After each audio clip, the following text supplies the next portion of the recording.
I see you. Flat Earth expert Mark Sargent thinks the moon landing was a hoax. Technically, the moon itself is a hoax. Right, but betting with Sportsbet's new iPhone app? I could do this standing on my head. Thanks, Gravity. Sportsbet's new iPhone app. It's foolproof. The FTFE show. Welcome to the FTFE show. Welcome to the FTFE show. Earth thinks that evolution is real. Chemtrails don't exist, vaccines work. Climate change is happening, we landed on the moon. The FTFE show. Welcome to the FTFE show. Welcome to the FTFE show. Scooty, it's not alright. Baby, it's not alright.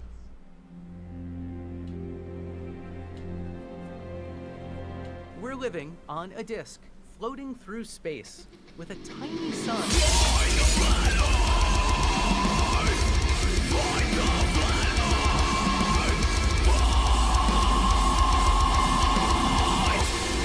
Hello everyone, I'm Craig McToon and sitting next to me is Mike McNeil. Hello Mike McNeil, how the devil are you today? Oh, no, you're muted. I'm muted myself, I'm sorry. I'm great, how are you? Oh, living the dream. It's not like, being told that you have to move at a moment's notice, but not actually knowing when that notice is. Isn't it stressful or something? Yes, fun. No. I've showed everyone by just turning off my virtual background what I'm living in right now, which is just a house of boxes, which is fun, living in a house of 4 people and 3 pets with everything in boxes because you have to leave your home as soon as it's ready is not fun. Anyway, thank you for joining me, Toon. It's I think I need this stream. I purposely haven't watched what we're here to do today because a lot of you guys will be here because there's just been a debate between Will Duffy and Dr. Stephen Alonso.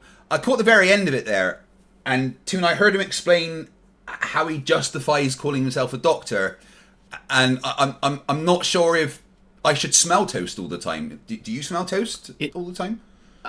Yeah. So the stretches that he did to support himself. I mean, he obviously he got caught in a lie, and he's trying to backtrack. I think he said he's a doctor because he awarded himself a doctorate because he was the first person to do something. Yeah, because he made multiple observers on the app that he basically stole from Bizlin, even though he claims he didn't steal it from Bizlin.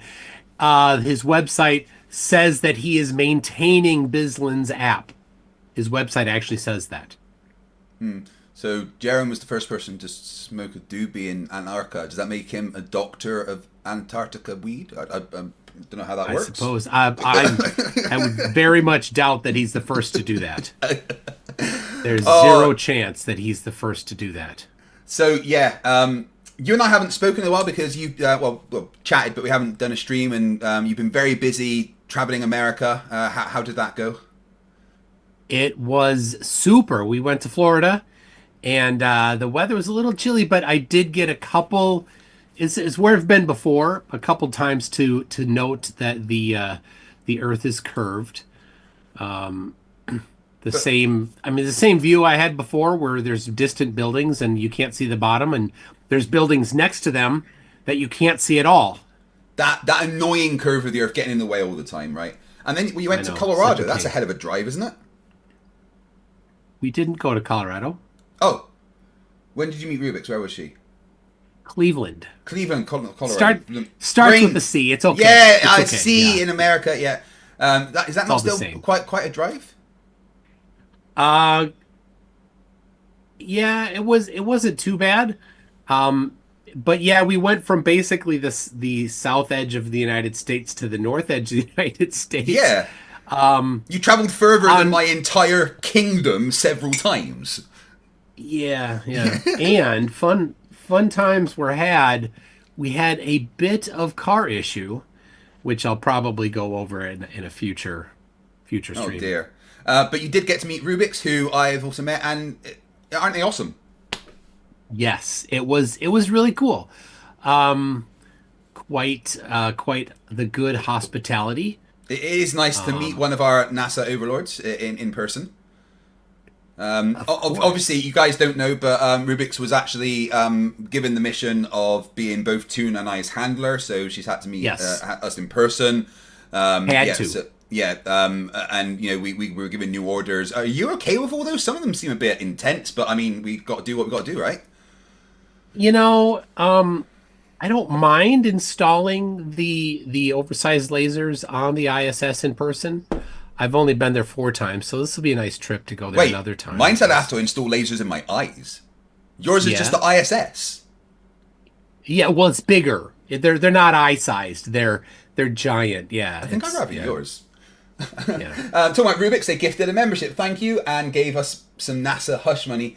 And Lieutenant's Fits of Rage's Ghost for $2 says, "Don't blame yourself, Commander. I don't. Avenge me." Yes, in the final episode of the Lexington campaign on Top Hats Off on Friday, unfortunately, Lieutenant's Fitz and pretty much everyone that was still on Lexington died in a fiery explosion because the Federation are being controlled by aliens. My character survived, even though they have now lost the majority of their memories. So yeah, join us very soon for 100-year time jump in the story for the next campaign, where I will be playing the commander in charge of security on the Federation starship, who is an ex-Borg Klingon. Anyway, yeah, that was nerd stuff, Toon. Don't worry about that. Wow. Yeah. So you haven't really heard the story of the time I met Witsit, have you? Yeah. It was fun.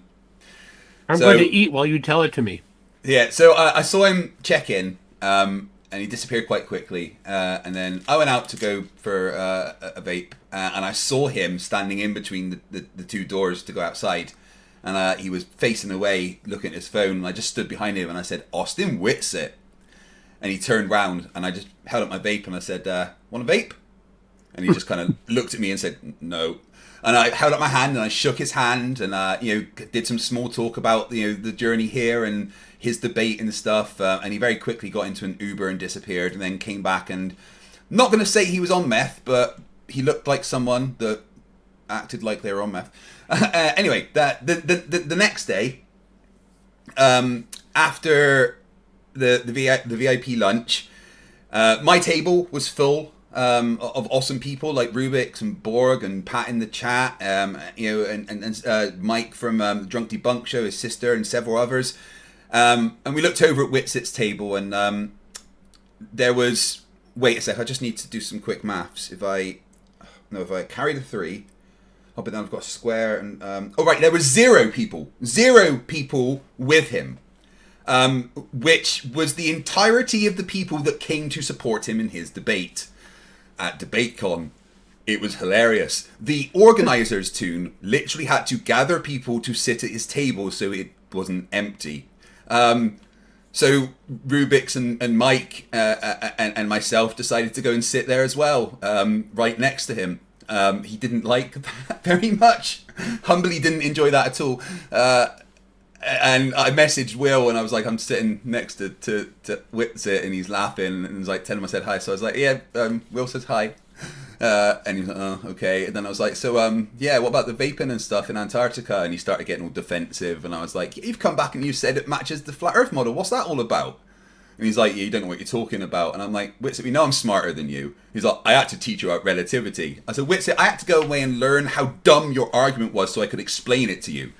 And he looked me in the eyes and he said, "You're a psycho." And I was like, "And?" And he said, "I might as well. I'm thinking of getting my phone out and recording." I was like, "I'll get my phone out and live stream." And then he's like, "Just leave me alone." And before the DebateCon, as James was flying me across the world to debate, I promised him I wouldn't cause a scene. I was allowed to confront Witsit, but if he asked me to leave him alone, I would. So he said, "Leave me alone." So I stood up and I said, "I'm going to leave you alone. But you always said people won't say this to your face, so I'm going to say it to your face. You're a narcissistic, pathological liar, and you know fuck all about anything you talk about," and walked away. And then he told the Drunk Debunk Show that I was gay and obsessed with him.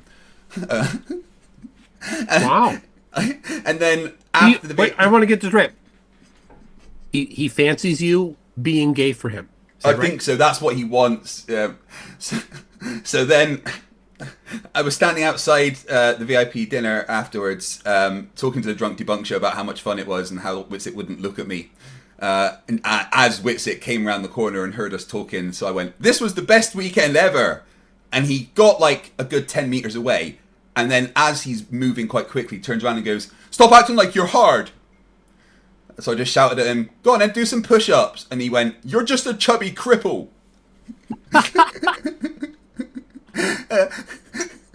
And I said something like, "Oh, at least I'm not retarded." And then this is the best thing too. And he said to me, "This is why you're not invited to these things, because you're so unprofessional. You know, whilst I You was were literally there. at that thing." So as he goes off, I just shout, "Go and spit on your wife again," and walk around the corner. And that was brilliant.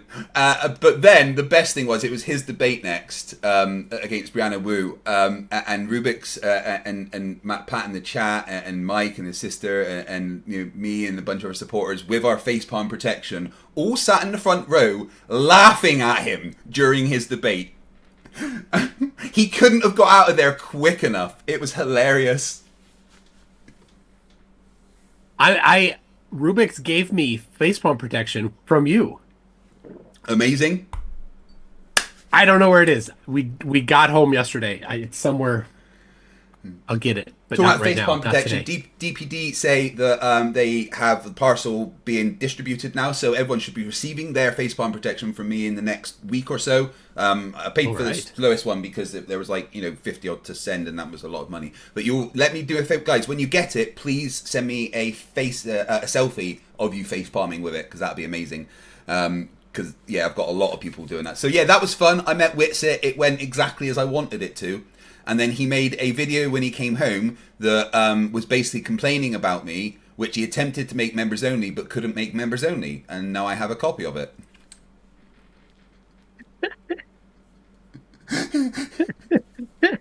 He tried to have you not get it by publishing a video on the internet.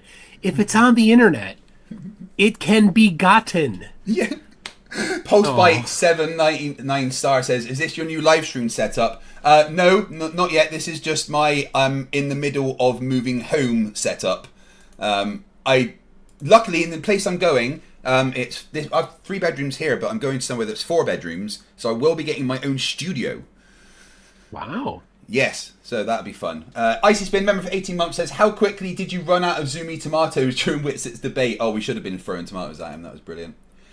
There's at the end of debates at DebateCon, there's a question and answer where you line up and ask them questions, and I went up to ask Brianna Wu a question because she didn't really get a debate, and she actually called Witsit a fucking idiot during the live debate. It was amazing.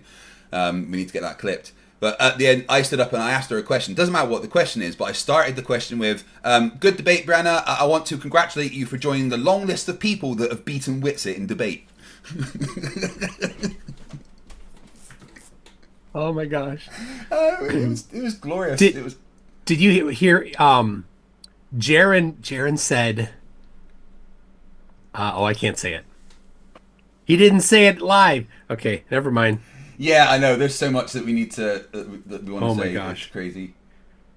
All right, Jaren has just been tearing it up. Oh yeah, his video about Dave Weiss.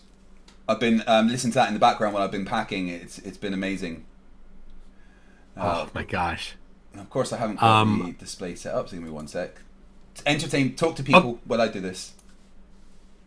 You want me to talk to people? Okay, got it. So yeah, apparently Mikey Smith is in Vegas and trapped in Vegas, stuck in Vegas. Like, should we help him out? Should we do a collection? I don't know. Wait, well, how is he? I don't know, but I thought about maybe tomorrow, because the guy that was gonna debate like 2 weeks ago. Here's the problem, Kreg. You probably know this. You can't book a Flerf for a debate too far out, because they'll get cold feet and run away. The guy that was gonna be tomorrow with Robert Greenlee, he got cold feet and ran away. Oh, he no. actually called. Kurt Rosier, I think is his name. He actually called me on Facebook while I was driving with my family.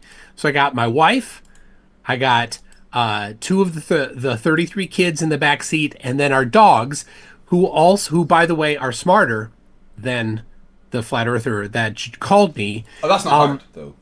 I'm not talking about the kids. I'm talking about the dogs. The Yeah, dogs. I know. That's. I mean, most dogs are smarter than flat earthers, right? So he called, and I see it, and it's March for Debate, whatever is the name of the group that Robert Greenlee set up. I'm like, oh, Robert wouldn't call me out of the blue. It's definitely the flatty that's calling out of the blue. Okay, let's answer. And he didn't know he was in front of my wife and kids. And then he proceeded to make a fool of himself in front of my wife and kids, who were just silent, looking at me the whole time going, I can't believe this guy.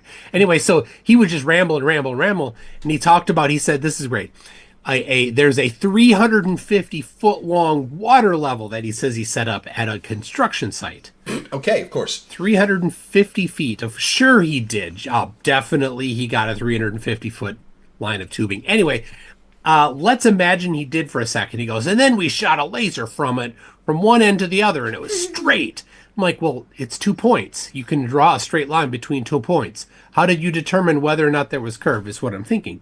So the way to determine whether or not there's curve is you put a water level in the middle too, connected to the same sequence, and see if it's higher when you do a straight line from one end to the other, right? Is it higher or the same? That would be the way to determine that. But you would need to, and this is going to be where Kevin John, right? Yeah, who owes me £20,000, by the way, isn't going to understand this. No flat earther is going to understand this. The question to ask them, and this is what I asked him: what is the globe predicted amount of sagitta? That's the amount of bulge in the middle.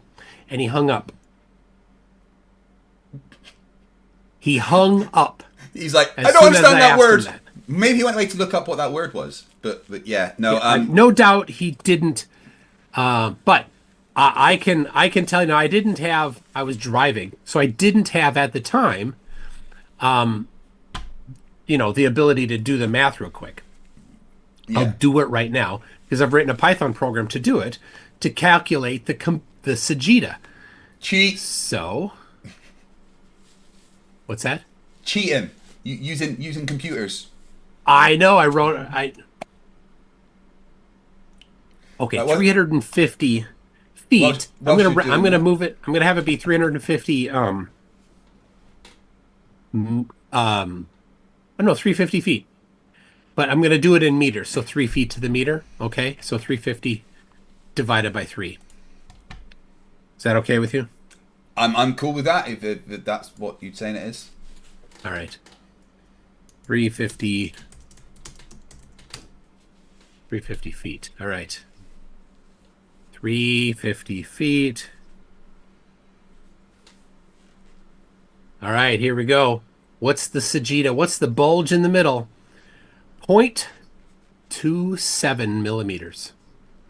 So on a work site, not even a millimeter. 350 meters, 350 feet long, which is bigger than, almost every house ever built. Yeah. Very few houses are going to be bigger. You couldn't even measure that sagitta with a millimeter ruler. Nope. No, you couldn't. It's less the than width than a of the marking millimeter. would be probably larger than that. Yeah, it's about a quarter of a millimeter. Yeah. So how did this genius with a laser level, a laser where the laser is probably larger than 1 millimeter tall, determine whether or not the water level had a bulge of 0.27 millimeters or not? Also note that the meniscus on the water is probably going to be more than 0.27 millimeters. How did he do that? He didn't. He's dumb. No, well, he's a flat earther, that goes without saying. Yes, that wasn't ad hoc. Deal with it. Okay, so before we get into Will Duffy stomping Flat Earth into the ground even more, people have said, what Star Trek tattoo did you get? So I'll show it off a little bit. It's not complete because the artist totally upsold me. So we've got this, which is the start of it. It's obviously the NCC 1701D, captained by Jean-Luc Picard, with the Star Trek Delta up there and space around it. This line here is where Earth is going to be coming over my bicep. Earth's going to be here. There's going to be all stars and nebula and stuff. This is going to be bright gold, and there's going to be like this swoosh at the back and all the lights on the Enterprise on the deflector dish and the nacelles. So yeah, I if I wasn't already married, I think this would have secured my virginhood. I guess I'm not sure. Very true. Yeah. Luckily, my wife thinks this is super cool. That's basically a birth control tattoo is what that's called. No, man. The nerds have sex too. Honestly, what you got to do is find a nerd that is also a woman. I did that. Good call. Yeah. Good call. Yeah. All right. Right. So yeah, Will Duffy. I mean, he's being savage. Do you know where he's hiding out after murdering Flat Earth the other day with Nathan Thompson? And Flatzoid, dude. I haven't seen that yet. He kicked Flatzoid. He kicked him down the stairs. Oof. But the thing is, the stairs was the stairs from the Burj Khalifa, all in one flight. He just kept going and going and going. They just tilted the line in Dubai up on its side and then kicked him down that. It's basically he got kicked down an escalator that's going just as fast as he's tumbling down. He's still going now. It'll never end. It was so good. Just want to say hello to some of the people in chat who are eternal supporters of the channel. Borg Emporia, Rachbot, PhD Tony, Clive Wells, Zumi Tomato, Rudolph. You guys are all just amazing. Rachbot is the greatest AI that I have ever created. Gary's loose. I don't even know where. Have you seen Gary Bot recently? It must be causing problems somewhere on the internet. Maybe it's cow mating season. I don't know. Danny Discull 199 says Will Duffy is so fucking retarded. Okay. Paul Camish £5 says say hi to Muktoon. We are a team. My right hand man. And Rubik's we $2. debated. Did you win? Of course. Good man. I cheat. I make the other side take the wrong position. It's a Rubik's $2 says how much to make the Earth flat in the tattoo. I don't know. Maybe the highest amount super chatted today, or will get their name put in the tattoo or something. Dave Kirchhoff's been a member for 30 months. Says good evening, Krug. That's Kreg to you. Welcome everyone. We are live. This is going to be a good old-fashioned debate. A one-on-one debate. I want to jump ahead a little. And I'm hosting this one on the TFE channel. So we will have no bullshit, yourself, talk about your, credentials and accomplishments and whatever you want to say. So Credentials. I don't know if living in your mum's basement and pretending to make an app is credentials, but He lives in Belize. In his mum's basement in Belize? He ran away from his mom's basement. He escaped? Oh shit. Yeah, he escaped. so people know exactly who you are. So I'm Steven Alonzo. A lot of you probably know me mostly from Facebook, but also YouTube as well, which has been where most of my content has been. I got into Flat Earth about 5 years ago, but only 2 years ago did I feel comfortable to start teaching it. So what happened 5 years ago? Was it brain damage, do you think? Well, I think he was brain damaged before. Right. That was a pre-existing condition, which is generally the case for all flat earthers. Yeah, I'm kind of thinking, prenatal alcohol syndrome or something. I'm not sure. Yeah, blame his mom. I noticed major problems within the Flat Earth community, and Will and I are going to be discussing that later. But a lot of the stuff that they would deny, I thought, why are they denying it if it makes perfect sense on Flat Earth? So I found it. Because all Flat Earthers are fucking liars. Oh, this guy gets the new award. You'll see. It was so much. The fact he's sitting there wearing the old Final Experiment logo, which Will Duffy has removed from the back because they proved it was a globe. Did the Flat Earth University put some free programs together to start teaching people the Flat Earth model that I believe is the most realistic representation and the most cohesive, explanation for all of phenomenon. My educational background is in computer science. So that was when I was younger, maybe 2012 to 2016, did my undergraduate. And then September of... Right, Toon, you've watched this debate in advance, right? Yes. So how true is that statement that he understands computer science? I think he generally does understand computer science. But you have to be kind of smart for that. Yeah. He is one of the few Flerfs that has that type of aptitude. Of last year, I earned my PhD in geocentric cosmology. That is through the Flat Earth Earned. University. Now with that, Earned through the Flat Earth University. Let's be clear. This is something that he invented. There is no actual university. It's just him saying there is a Flat Earth University. Then it starts to exist.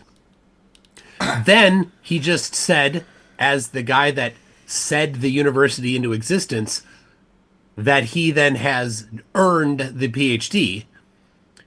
Right? All of these things are it's even less credible than a diploma mill. Seriously, there are universities that if you apply, give them money, they will give you a degree. This is worse than that. It's a thing that doesn't exist in any way at all, other than him saying it. Okay, so I would like to make an announcement. I have just opened the Facepalm Protection Facility University, where you learn about facepalm protection. I developed the world's first 100% facepalm protection, and I have awarded myself a doctorate in facepalm protection technology. Wow. So, hey, can I have one? Of course. Yeah, absolutely. I've awarded you a doctorate. Well done. You're now a doctor. You know, I see a few people in chat. They might want one as well. Well, a lot of them should be getting one in the post, and a lot of them probably have one from the conference. So, you know... No, I'm not talking about the actual facepalm thing. I'm actually... you can't be a doctor without that, PhD. Oh, so if you have one of those things, then you're automatically a doctor. Yeah, that's what... You don't get certificates at my university. You get one of those. That is actually more credible than Alonzo gave himself. It's a physical item that actually exists in reality. Oh no, it's Andy. £2 says, can't stay but glad you're looking good, Kreg. Hee hee. Yes, I look wonderful. If you saw the little men inside controlling my brain, everything's on fire. Everything. This is fine. Icy Spin 199 says he speaks well enough to trick people. Well, that is the kind of flat earth grift, isn't it? Does, yeah. Yeah. Witsit didn't speak much when I met him, apart from to call me a psycho and a chubby cripple. He thought I wouldn't say these things to his face. I said them to his face. my dissertation, my original contribution to the field was with the firmament. My dissertation. My original contribution. Right. So does he have a dissertation? No, there is no dissertation. Right. So he's that's a lie. No dissertation exists. Does he think his app is a dissertation? He thinks that his app is the contribution that was the work necessary to get the PhD. Mm-hmm. But probably he actually gave himself the PhD before the app existed. Was with the multi-observers at once. So prior to my contribution, astronomy software could only have one observer at a time. And we can discuss that more as well, but that's a pretty good... Wait, what? That's not true. Can't you have like multiple observers in like date and time and stuff like that? And I'm sure there's many things you can have multiple observers. So the way he did it is he puts a little designator over each observer, right? He puts that dome, just like Walter Bislin, right? He stole that idea from Bislin. And so he put multiple observers in different spots on the dirt pizza, and that he thinks is novel. That's a very good point, Dr. Toon. Very good point, Dr. Toon. Well done. Yeah, that's it. Introduction to who I am. I run the Flat Earth University. I have the Flat Earth Science textbook, and I made the Firmament Trackers Flat Earth app. Those are my ways to give back to the community, and you can download it for free. Awesome. Thank you so much for that introduction. Just as a brief aside, don't ever download anything app related that is Flat Earth. We found out that doesn't go well. No, it doesn't. How much trouble do you think Dearth is in on a scale of 1 to don't drop the soap? Don't drop the soap Well, I don't think, to my knowledge, though, I don't think that violating GDPR rules will get you in prison, but it can get you a hefty fine that, of course, Dearth would not be able to pay. Which So then what? could probably get you in prison. Yeah. Anyway, so I have his book right here. Dearth's book? I'll just tell you. Yeah. Wait, Yeah, Dearth has a it's book? Right here. This fake doctor, Stephen Alonso. Oh, not Dearth. Alonso, right. Yeah. So, yeah. Is it scratch and it's- sniff? Is dot the dot? Or It's primarily AI written, and so he has a lot of mistakes in here because he didn't quite proofread it well enough.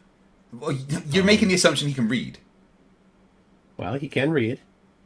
So, How- like he talks about high altitude balloon photographs, right?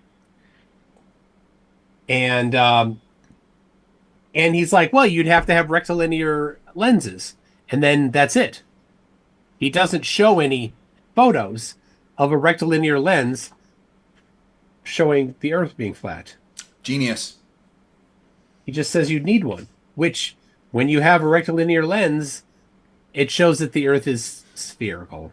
I mean, this is exactly the kind of intelligence I would expect from somebody that earned a doctorate from a university. Yeah. Yeah. It's a Rubik's. Oh wait, the Copium Emporium, who's been a member for 19 months, says, "Hi Craig, I can give you a doctorate in cope." Well, I've now got 2 doctorates. That's amazing. Thank you. It's Wow. Rubik's $5. I know. I'm impressed. I only had 2 bachelor degrees up to this point, but now I'm a double doctor. I guess great. Rubik's for $5. I see Toon survived his visit to the NASA Re-Education Center. I mean, visitor center. Yeah. How was the Indoctrinator 5000 getting on there, Toon? It was pretty good. Yeah. I got to see one of the Apollo capsules, specifically the one that was on Skylab. It was for one of the Skylab trips. So they had made 3 capsules that didn't get used on Apollo missions. Instead, they put them up on Skylab missions. So Fun. Jack Fetter 199 says, "Chubby Cripple is my rap name." I think I might just get a T-shirt that is just Chubby Cripple made. Just the Messenger 499 says, "Flat Earth and coherent should never be in the same sentence ever, unless it is not coherent." Of course. yeah. Introduction. So, Stephen, I need to tell you something which is going to be super important so that you understand where I'm coming from and so that the audience understands where I'm coming from. I was convinced. Phrasing. And by the way, let me just get this out. You don't need to respond while I'm saying it because it's kind of a little bit long-winded, but it's important. There have been multiple people over the years that have trolled the flat Earth community.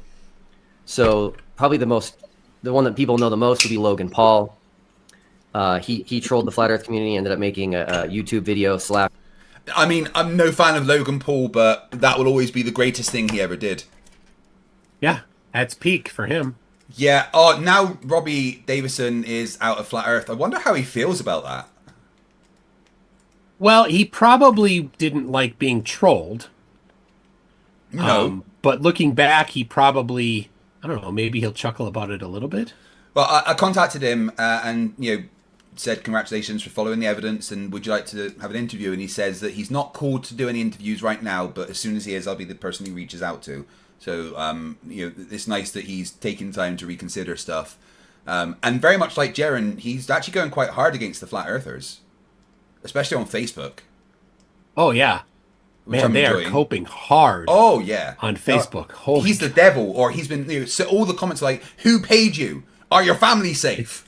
It's all they're so dumb they can't think that somebody might actually just, without getting paid, say, yeah, you know what, that wasn't the way it was. This is the right way. Crazy.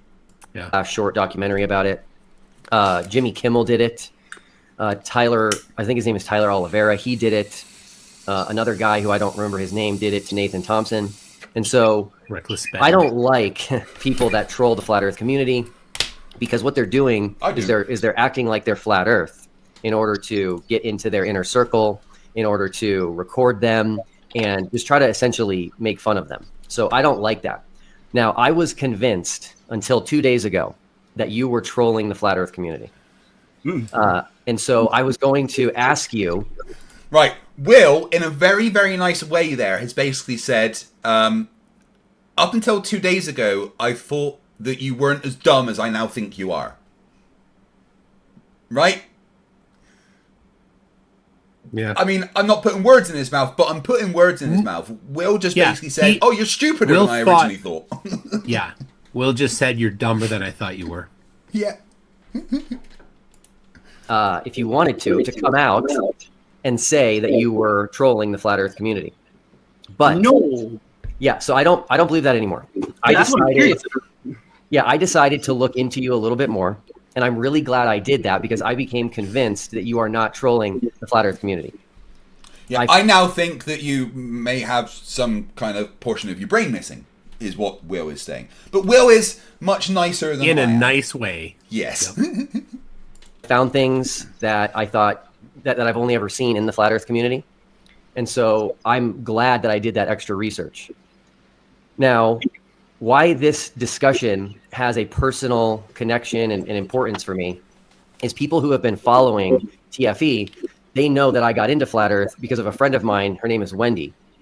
And Wendy... For fuck's sake, Stephen Alonso is so smart, computer science and a doctorate, yet he can't wear fucking headphones on a live stream so we can hear every word Will is saying being echoed back. Yep. Genius! Absolute fucking genius. Wendy has been convinced by your model. So she still believes that your model solves these issues. And so as far as I can tell, she's still flat Earth even after the final experiment. And so that's important to me because you're now in the way, so to speak, of her leaving flat Earth, which is what I think she needs to do. So let's go ahead and have a conversation. Specs, member for 5 months, says a flat Earth PhD thesis was written in 2017. What was it now? I don't. I doubt very much that it's going to be. Oh, is he talking about Sleepy Warrior? Flat Earth.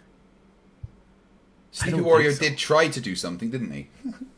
Yeah. Monkey Cat Pat Pat for $5 says if someone who is physically crippled, Kreg, thanks, gets in a fight with a mentally crippled person, wits it, is that still called a cripple fight?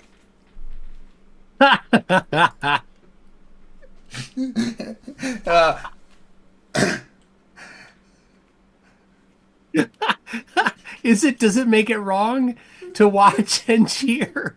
Yay! Am I allowed? You can't answer. To the audience, are we allowed to laugh and enjoy it? Or you should be going, oh, no. Oh, yeah, oh. It's Rubik's $2 says, I overstate my NASA involvement because it's funny. Yeah, of course you overstate your NASA involvement, handler. I do, again, I don't think you're trolling. I do think you're a genuine flat earther, but I do think there are things with you and your model that aren't forthright, and I think that will come out in our discussion. You don't Well, that's wonderful to hear. I was just thinking you were going to originally ask me, am I trolling? But that caught me off guard how you did research, and I think you're being serious that you do think I actually... Oh, yeah, you used to interacting with flat earthers. They don't do research, Stephen. Actually believe what I'm saying, and that is important. That'll make the communication we're going to have a lot clearer. And as you know, I agree with 100% of your observations, meaning this kind of is more of an epistemological debate about which model best describes reality. You believe that your interpretation is the only correct one, and you will defend that. Whereas I do believe both interpretations are valid, but that when correctly interpreted, we find that the results better match the North Polar A projection rather than an oblate spheroid projection. Did he just say that the observations match the A map better than the globe? Yes, he did. Did his parents meet at a family reunion? My guess is maybe his parents never met. He was a test tube baby, and instead of water, they used ethanol in the tube. Yeah. Not what I said. Larry Scott 499 says Duffy understated flat Earth's Duffy underestimated Flat Earth's blanket denial of TFE. Duffy underestimated Alonso's grift. I think that Duffy knew exactly what was going to happen. Oh yeah. The actual flat earthers would have to leave flat Earth, and the grifters would double, triple, quadruple down. It has filtered out. Yeah. It's left so only Paul on the plane. You know him? Yeah. Is he left? He's out. Oh, what? He was going to debate me like last year. Oh my god, that's a good one. Patricia Steers out, obviously. Yep.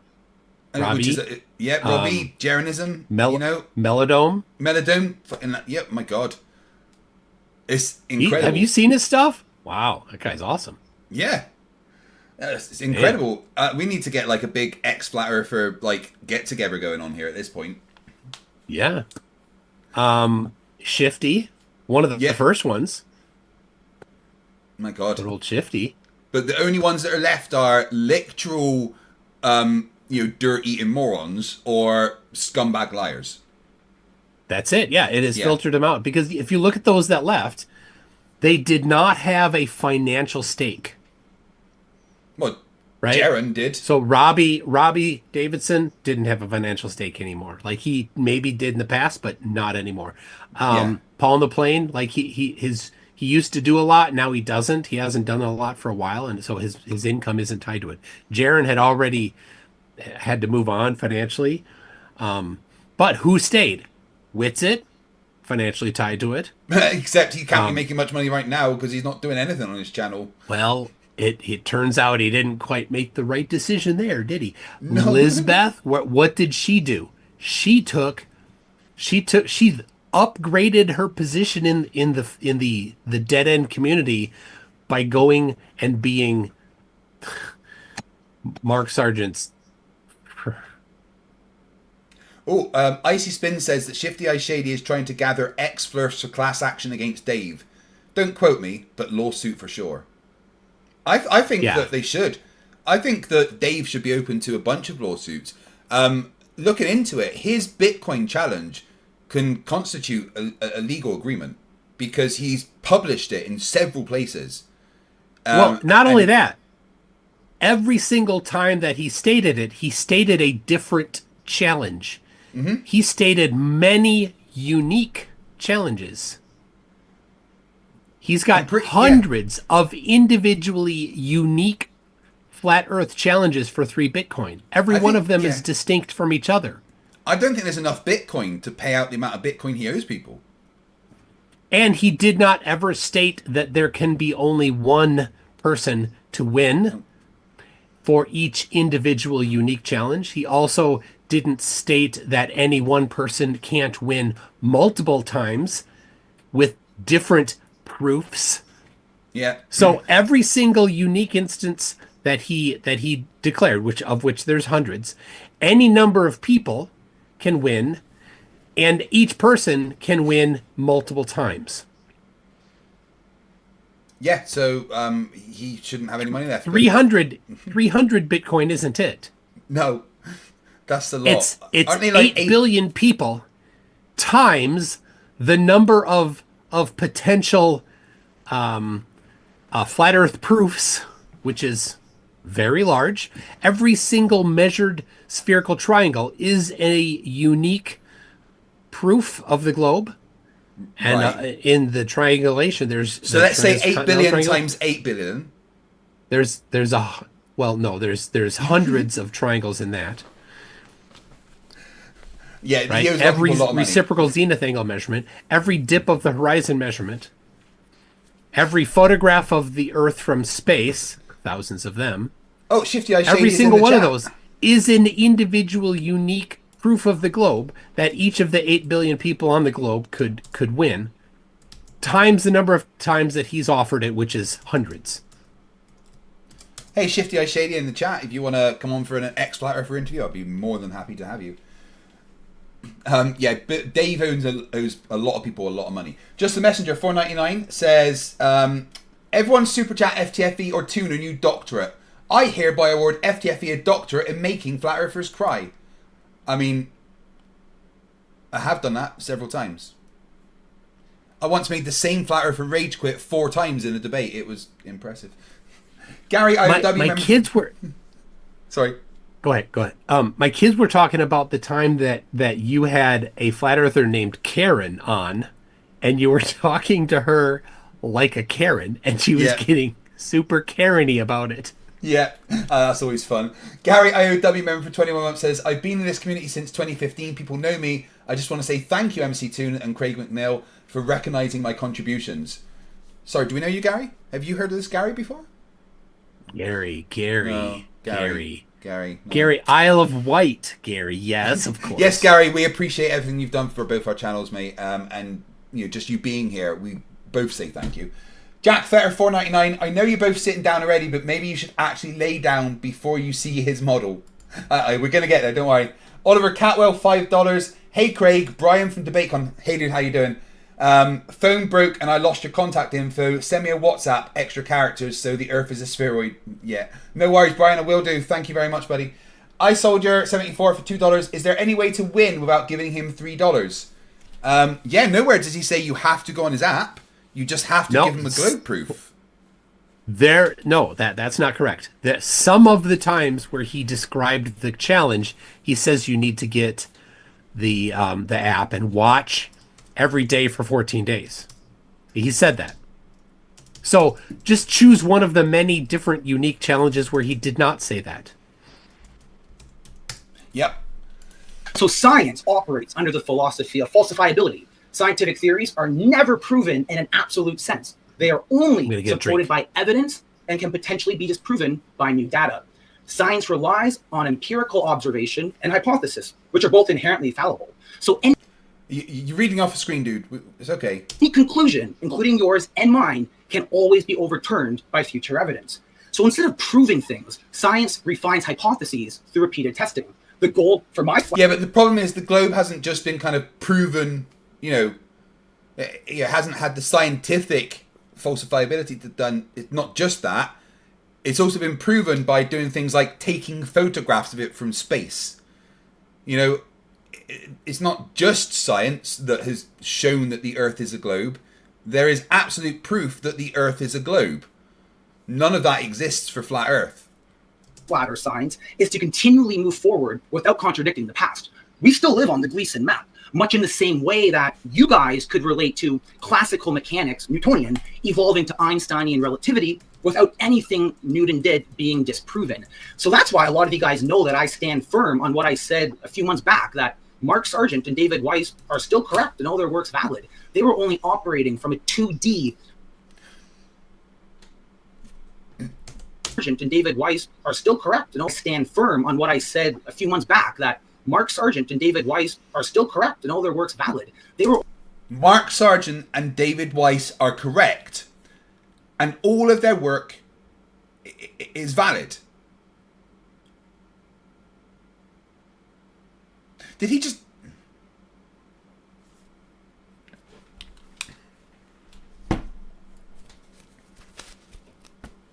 Why?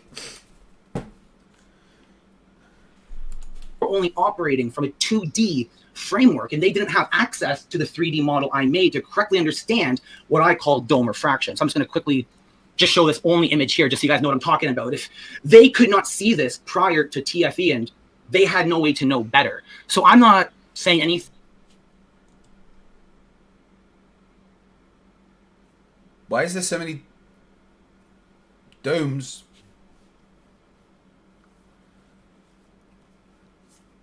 Hey, Toon. I had a little bit of an aneurysm then because Stephen said that all of Mark Sargent and David Weiss's work is correct and valid. Oh, he said that. Yeah. Well, that's why a lot of you guys know that I stand firm on what I said a few months back, that Mark Sargent and David Weiss are still correct and all their work's valid. They were... Nope. Not at all.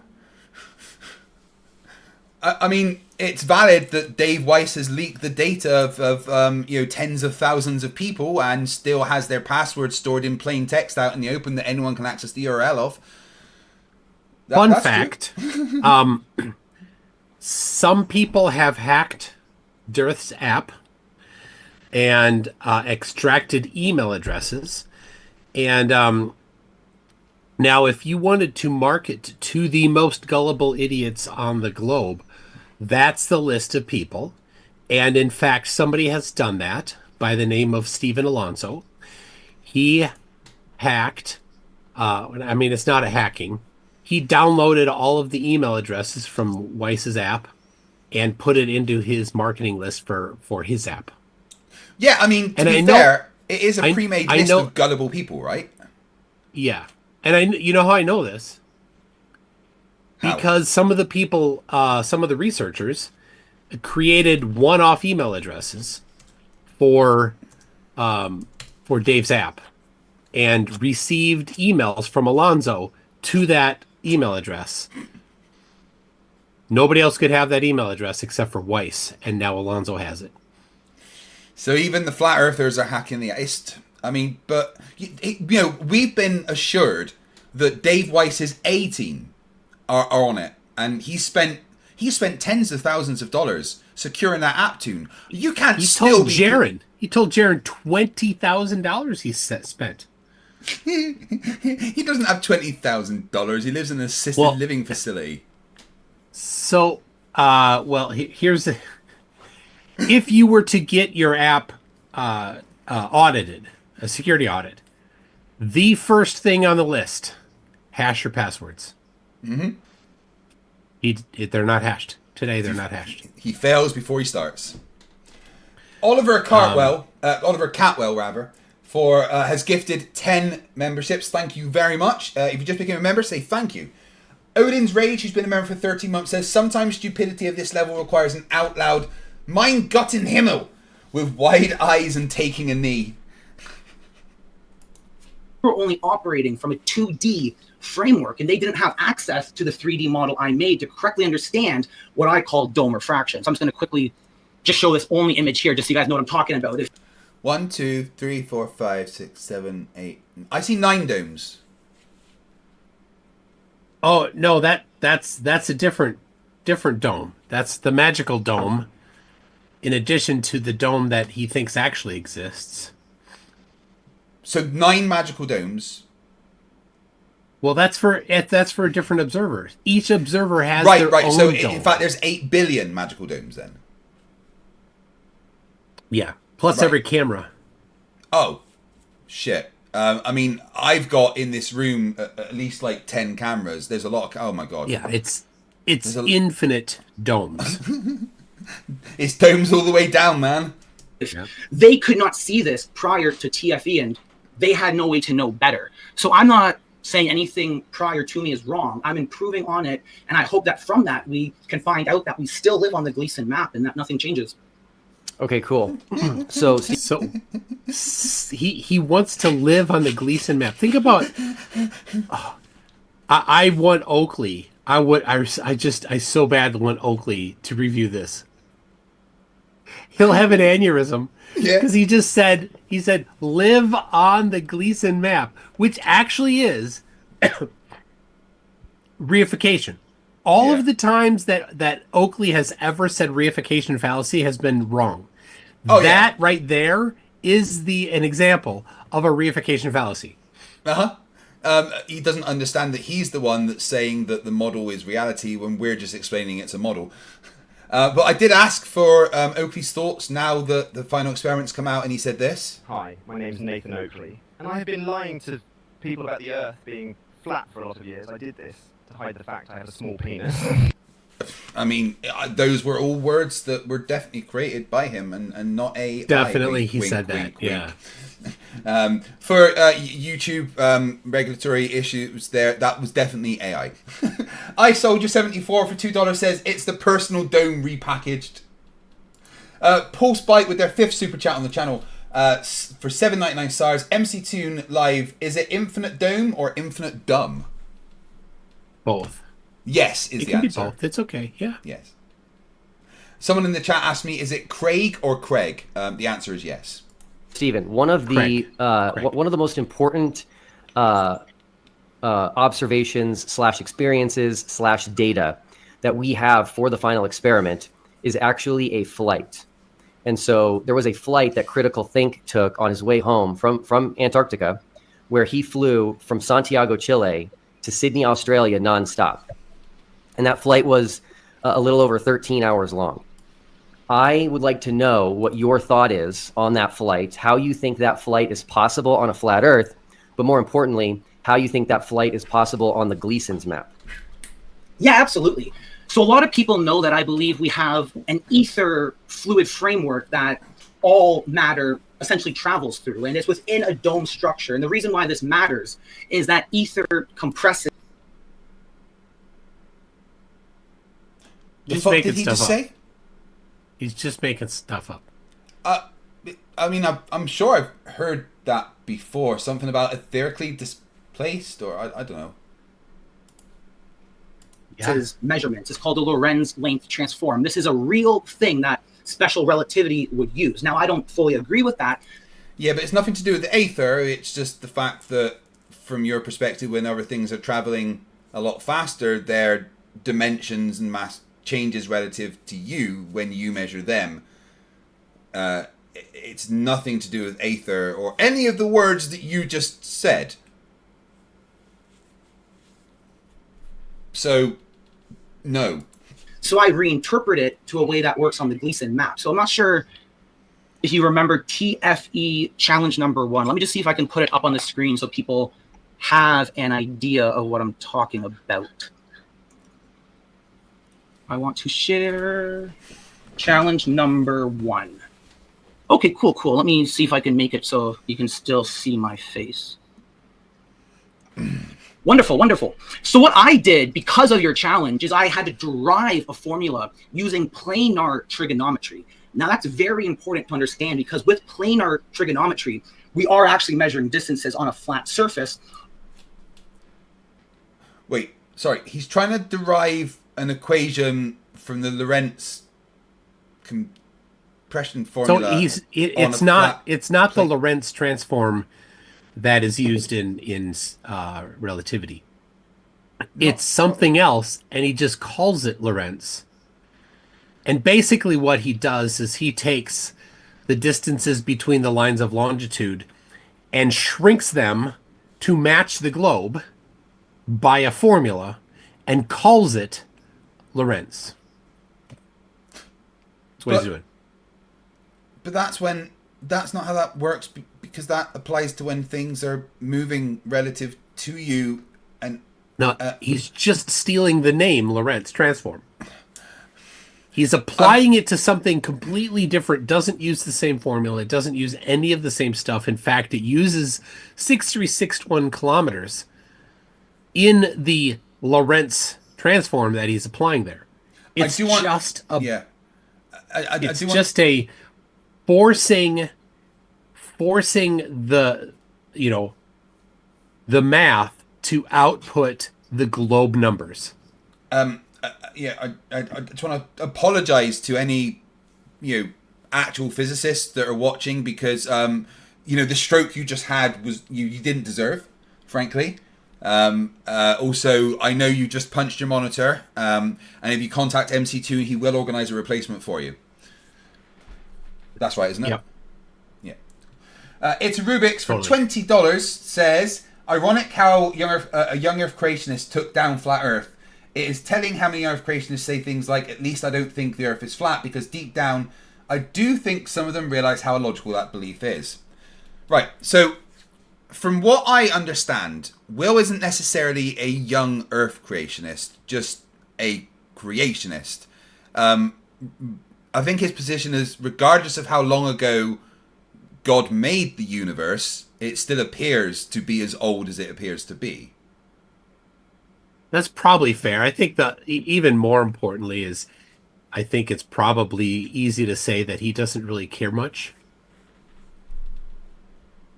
Right? Like yeah, pretty much. There are some young Earthers that want to tell everybody that they think the Earth is young. As far as I can tell, Will doesn't care. He doesn't care what other people have any particular position on that topic. And his position is, whatever, go ahead. Doesn't matter. Not going to argue Yeah. it. I mean, his position is one I can't argue with, right? I can't disprove that. I can't disprove that a god didn't create the universe 6,000 years ago and make it look billions of years old. Of course, nobody could ever disprove that. Like, you know, it's not something that is falsifiable, so it's outside the realms of science. Yeah. And PG Tony, he says he does think that Noah's flood was real. And I don't. So PG Tony and I are in a group chat with Will, and they were talking about stuff a little bit ago. And from that, I didn't actually get the conclusion that was Will's position, that there was a global flood. I don't know that I know his position. I got the idea, though, that I don't think that he was, whatever it was, is not, I don't know. I don't think Tony quite encapsulated what Will's position is. But I can't say that I know it. Yeah, we don't want to speak for Will. I mean, I'm just giving my interpretation of his position. Yeah, I mean, Velvet Magnetic, you know, it does come out a bit. A lot of creationists, young Earth creationists, it just comes out as last Thursdayism. Yeah. The belief that everything looks a certain way, but that's how God put it. Yeah. And which is, you know, it's the same position as last Thursdayism. The Earth was created last Thursday, and all of the memories you have were just put into place. So yeah, I mean, like it's something you could never falsify. You know, it's just like you can't falsify. Is this all a simulation? You know, if it is a simulation, it's a simulation one that for me. appears to have a globe. You know, somebody with a Greek name there, which I won't try to pronounce. Do you believe the flood is real? I don't. Where are the koala bears? Yeah. Where are the koalas and kangaroos, wallabies, Tasmanian devils? And if there was a global flood, right? How did they get from wherever to Australia and Tanzania and wherever, and leave absolutely no record of it? Right? You don't migrate that quickly. No. And why are there no kangaroos left in the Middle East? That doesn't make sense. That's Andreas just one of Eldridge, many. 50 sec says, sorry for the late question. I watched about 30 minutes delayed. When your tattoo's finished and you flex your biceps, will there be earthquakes? Yeah, when I flex, it'll go from flat to a sphere. Maybe you could have it so when you flex, the photon torpedoes fire. I don't know if they can make tattoos animated. Gary IOW $5 says, have a beer on me, mate. Thank you, Gary, whoever the fuck you are.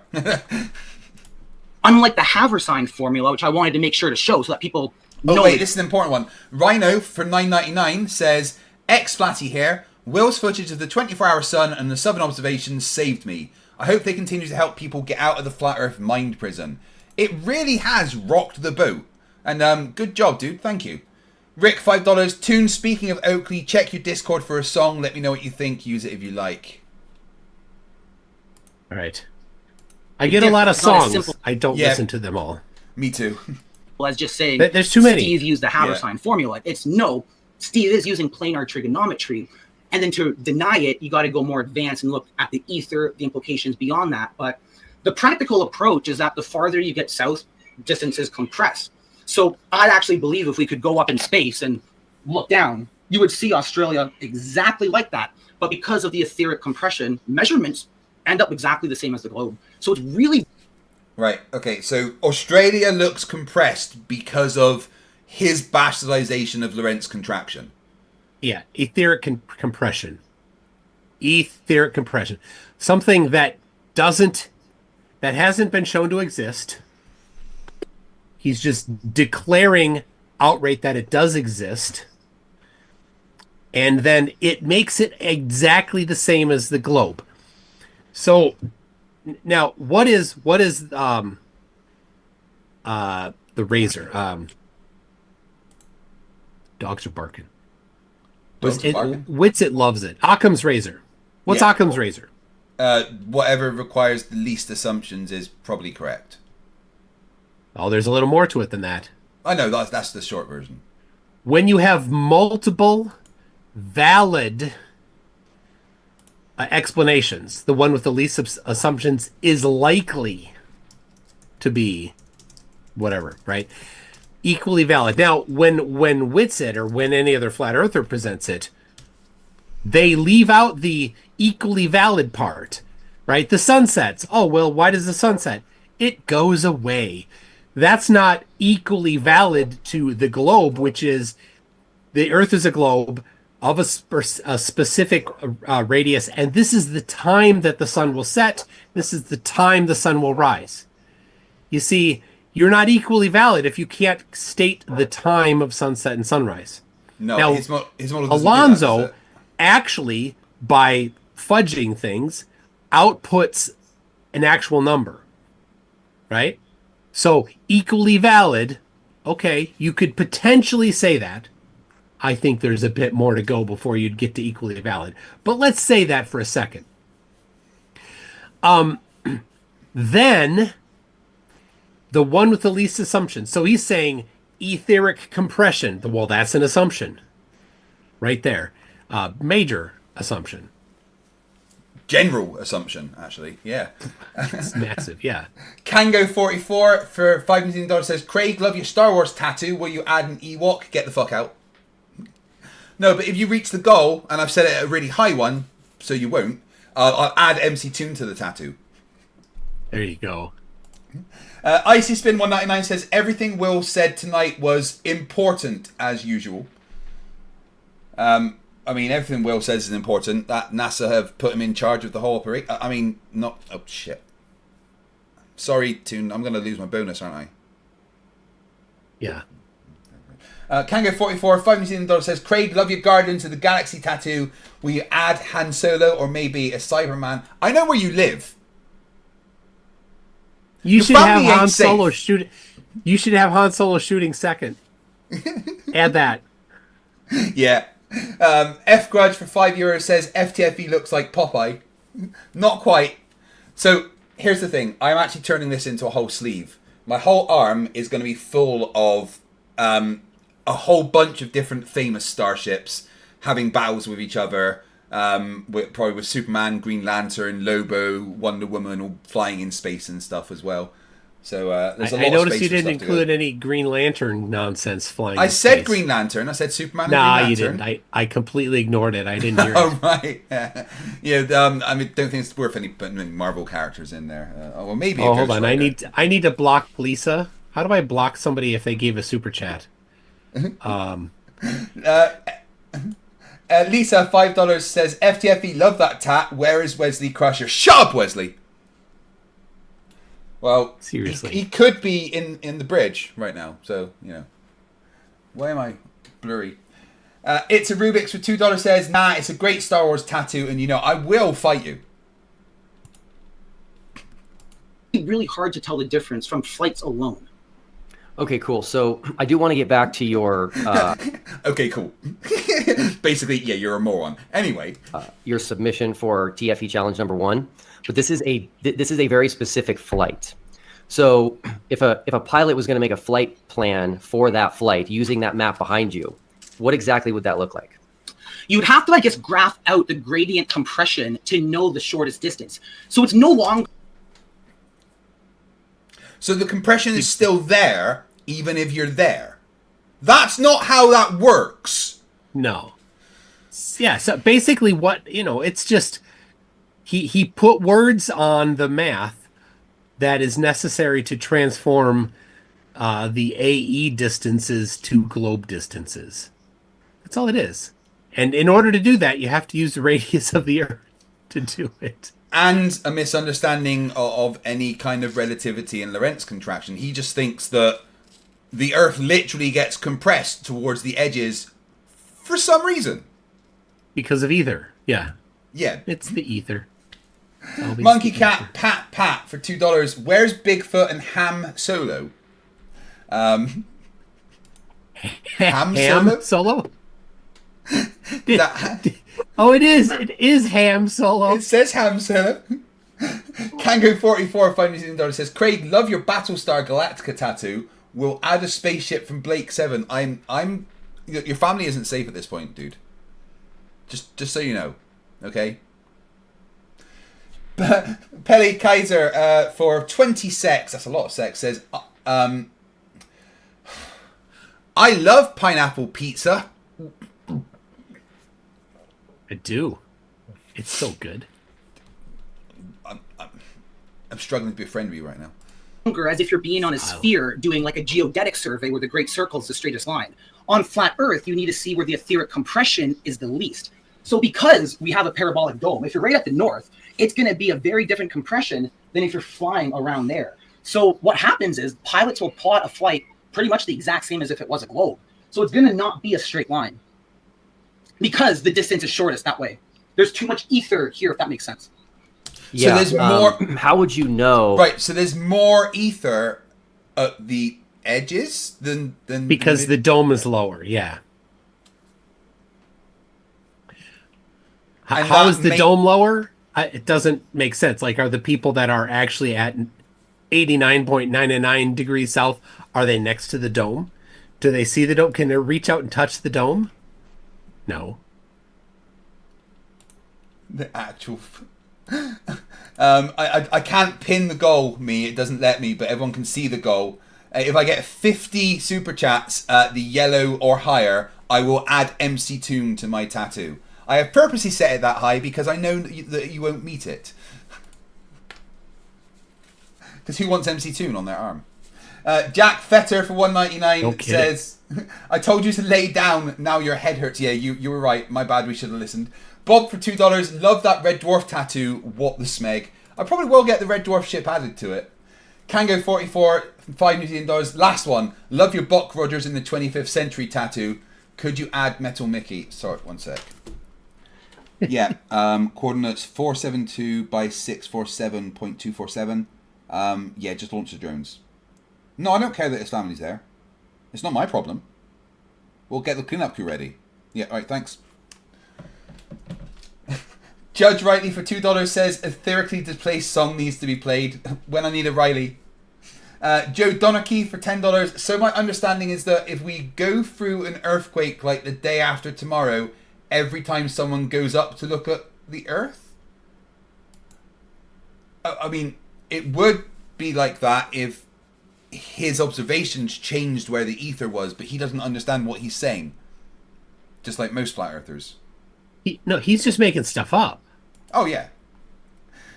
Icy Spin says, get MC Toon on your ass, not your arm. Oh, like, how would the pilot know to have enough fuel, though? Well, for that flight? Depending on what the distance is. And how do they calculate the distance? With the Lorentz latitude distance formula. So you have two options. You can use a globe haversine if you want, but you can also use the flat Earth model. And what I found was that... Wait. He thinks that you can use the haversine formula on the flat Earth map to... No, you can use the haversine for the globe and get the globe answer, the one that pilots actually use. Or you can use the completely invented with no reason Flat Earth one that has made up Lorentz stuff that is just as a name. Yeah. It makes perfect sense to everything. Dave Kircher or Dirk Swizzler for $10 says, are you calling me Yella? That don't just not so many yellow super chats, guys, please. Bob for $10. Oh, yellow super chats are only $10. I stand with Toon. It's a Rubik's for $10 says my $20 super chat wasn't added to the count. Oh, it's because it was before I set the goal. Are you sure you aren't going to regret the goal? Well, when I say MC Toon, I didn't necessarily mean like his face. Oh, but I mean, you sure about that? Well, maybe that's what I have to do. All right. I see. Icy Spin did a $1 super chat. Oh, they don't count. The person making a positive claim has the burden of proof. That's what you get when you do it. Ah. I think I've done pretty well in the debates, and typically the opponents are not all that worthy. He's so humble. Humbly. Dave Kircher, $10. The yellow super chat shall illuminate your feed like the sun over the TFE. Oh my Stuart gosh. James 499 says, I'm Kreg and I love Austin Whitsit's red minged bell end. Ooh! I should really proofread these. Oh, it's so gross. Kango44 $10 says, if I send $500, would that count as 50 of these? Nope, still only one. Steve6464 $10. If you were to measure a rabbit moving for a medium, are measuring the ether punny. Get out. Oh my gosh. The difference was only about, or is it the first slide where the distances are shown?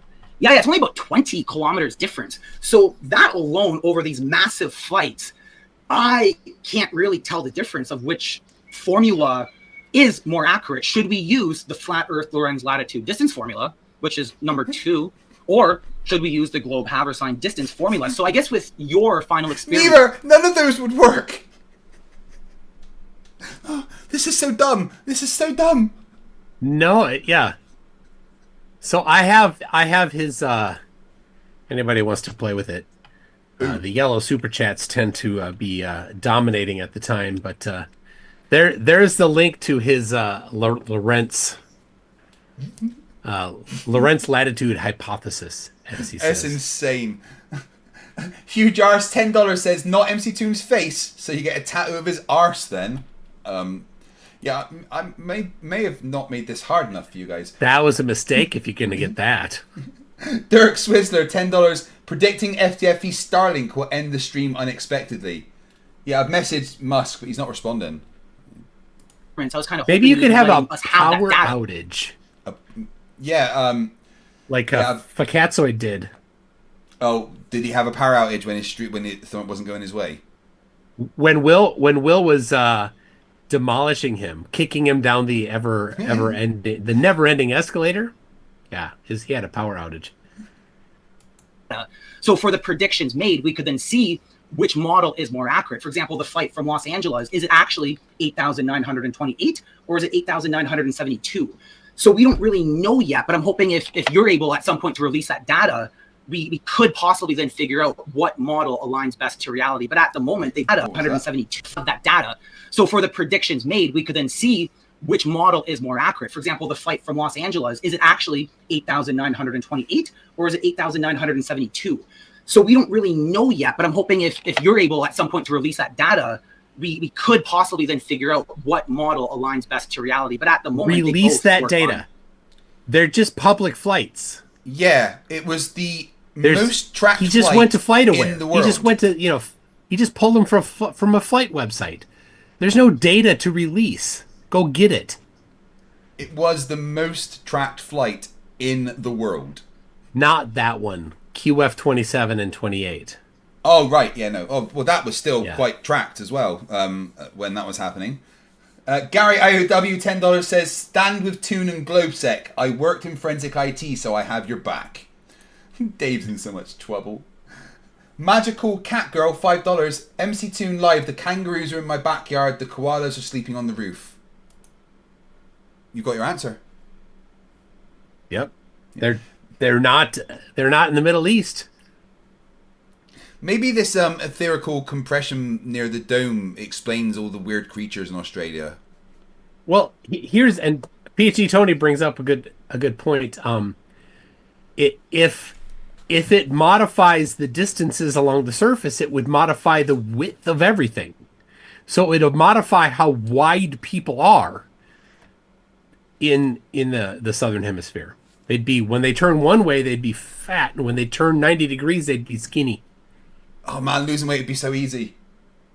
Bob $10 says 20% of the way to the goal. Yeah, you guys are mental. I may have to get MC Toon included in my tattoo. Kango 44 $10. This reminds me of the US Office episode where the Nard dog gets the tattoo. Rubik's $10 says, my browser crashed right after you said you would have a power outage. Lol. Shit, it went the wrong place. God damn it. Dirk Swizzler $10. I may be out of witty quips, but my stubbornness overfloweth. You guys are mental, you know that, right? Jack Fetter $9.99. Thank you for flying with us today. We will either be landing at JFK or 20 miles offshore in international waters.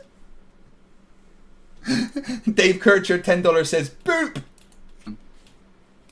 Okay, now when you say distances are compressed, what does that mean? It's a Lorentz length contraction. So I guess there's two ways of looking at it. So, you know, in general relativity, you can go so fast that time slows down. There's a kinematic equivalence to that. So a lot of us don't have... There's a kinematic equivalence, did he just say? Yeah, CHIMATIC, I think. I don't know. He might be just making that up. And yeah, it's not that when you go faster, time goes slower. It's not as simple as that. It's when something is moving fast relative to you, if you were to be able to measure time on that thing moving away from you from your position, the time for them would be traveling different for you. But for you, time would still be traveling at the normal speed. So it's not just the faster you go, the slower time goes. That's not really how it works. At all believe in general relativity. The way to look at it is that the coordinate system is expanding or contracting. So either time speeds up. I mean, personally, that makes no sense. I don't believe time can change. I do believe that physical distances, though, can compress under ether. Scientifically, this is the Lorentz ether length transform. You can Google that quickly, or anyone in the audience can, to know that it's actually real. The problem is, or where we can debate about, is my application of the Lorentz length transform. Yeah. Now, those were words. I'm definitely positive that they were all words, Toon. They didn't sound like they were in the right order, though. Nah, it's just you just invented them. You might want to read your super chats there. Yo, shit. What the hell, man? Max, $10, well, 10 Sega Genesis dollars, I think, says one step closer. Thank you. Bob, $10. We paid more than this to watch you do push-ups. You done goofed. Yeah, you guys raised like over £3,000 for that, by the way. Fucking insane. I was in the top 5% of all donators on Just Giving for 3 months in a row. Because you guys are amazing. Lisa, $10 says, now I just want to see a Toon tat on Craig's body. I need this. You're going to have to give me the best version of your logo to get put on, I think. Icy Spin, well, $9.99 says, Craig, you are for catzoided. Shit. MC Toon Live, fucking, for a super channel, $10. I'll send you my glamour shot from high school for your tattoo. I was rocking a mullet. Oh my god. Oh my god. Guys, what are you doing? Dave, Dirk Swisler says 6 for $10. Judge Riley, $5 says, all I could think about doing this section was the etherically displaced song. The kind, yeah, it matches, absolutely. Kango44, $10 says, looks like you're getting the MC2 tattoo. Could he be dressed like Riker? I might just get your head on like a Starfleet officer or something. I'll get my trombone out. Oh my god. Dirk Swisler, 7. Bob, 50% of the way there. I know I done fucked up here. Dirk Swisler says 8. JSS Tiger for $5. Stephen Alonso says degrees latitude is an actual angle in his flat earth maths. It isn't. Oh my god. Dave Kircher for $10, 9, and then 10. Oh my god, I've fucked up. Oh, I do think there's some serious issues with your formula, which we'll get to. But the issue I'm having here is I personally know 3 pilots. Okay, one of them works for Southwest Airlines, so they're very serious pilots. yeah, commercial license. Yeah, definitely. And as you know, I was trying to find a flat Earth pilot to try to understand, because when I talk to the pilots that I know, they are using the globe for flight planning. They're not using any of the things. Yeah, both of us have actually debated a flat Earth pilot, haven't we, Toon? But he's been told to stop saying the Earth is flat or they'll take his license away. Yeah, I reported him to the FAA. Yeah, because he shouldn't be telling people the Earth is flat. Well, he had gone after my son. I'm like, apologize, or I'm what do you calling mean he went after your son? Well, my son is working on his private license. Oh, right. And so he said something about I don't know, some rude thing about my son about doesn't matter. What a dick. Just wasn't necessary. I said stop it, retract that, or I'm calling the FAA. He didn't, so I called. Yeah, because he was going to have another debate with me, and he's like, oh shit, I've been told I need to stop doing this. Yeah, you fucking should. Magical Cat Girl for $10 says, get MC Toon's head in a jar like in Futurama. Well, I was going to get the Futurama ship as part of the tattoo, so yeah. We're going to have to figure out a way to get you in my tattoo, Toon. Because so far. Apparently I fucked up. I thought, there's no way they'd do that. There's no way. I've set it ridiculously high, so there's no way that they'll meet that target. But, whoops. Rubik's $2 says, I think you put too much time for the goal. Yeah, I gave it like 2 hours or something. And it's 20 minutes down and nearly done.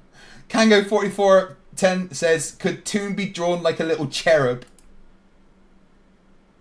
Monkey Cat Pat, you made a terrible mistake, Craig. Here's your PhD in dumb ideas again.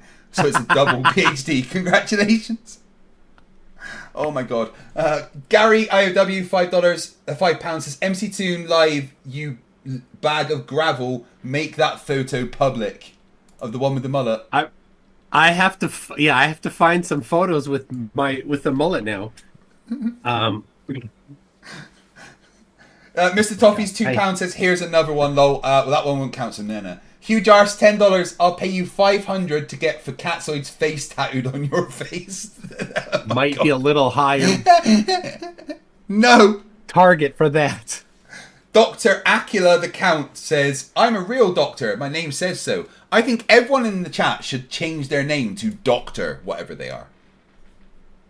Things that you were talking about.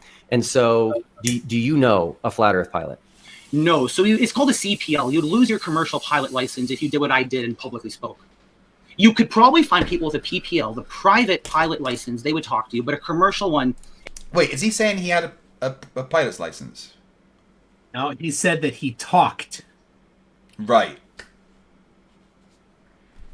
It's a financial. That's the problem. In mainstream capitalism, we are blackmailed financially. If you say the wrong thing, unless you're like me and you're self-employed, it's different. But most people have licenses. You with your financial licenses, you could lose that if you do the wrong thing. So it's very hard to find that in this modern day right now. Sadly, we're a persecuted minority group. That makes sense. And if you recall, I also said I would speak to a retired flat Earth pilot. So do you know any retired flat Earth pilots? No, I don't know. I also don't know how pensions work either, if it's possible to lose that.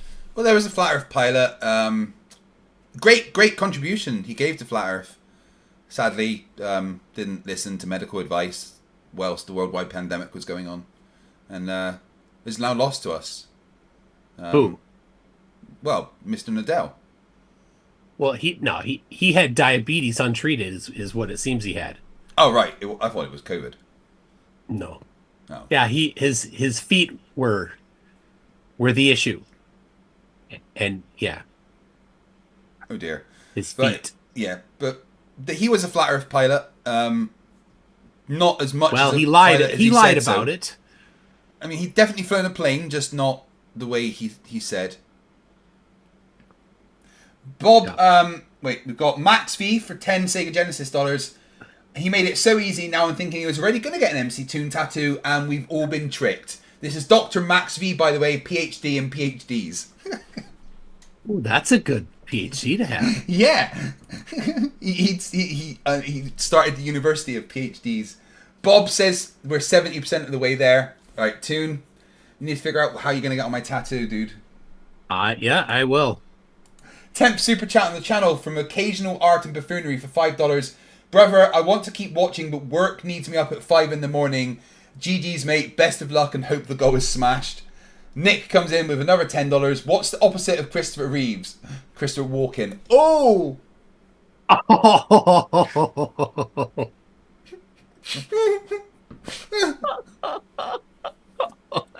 That's tough.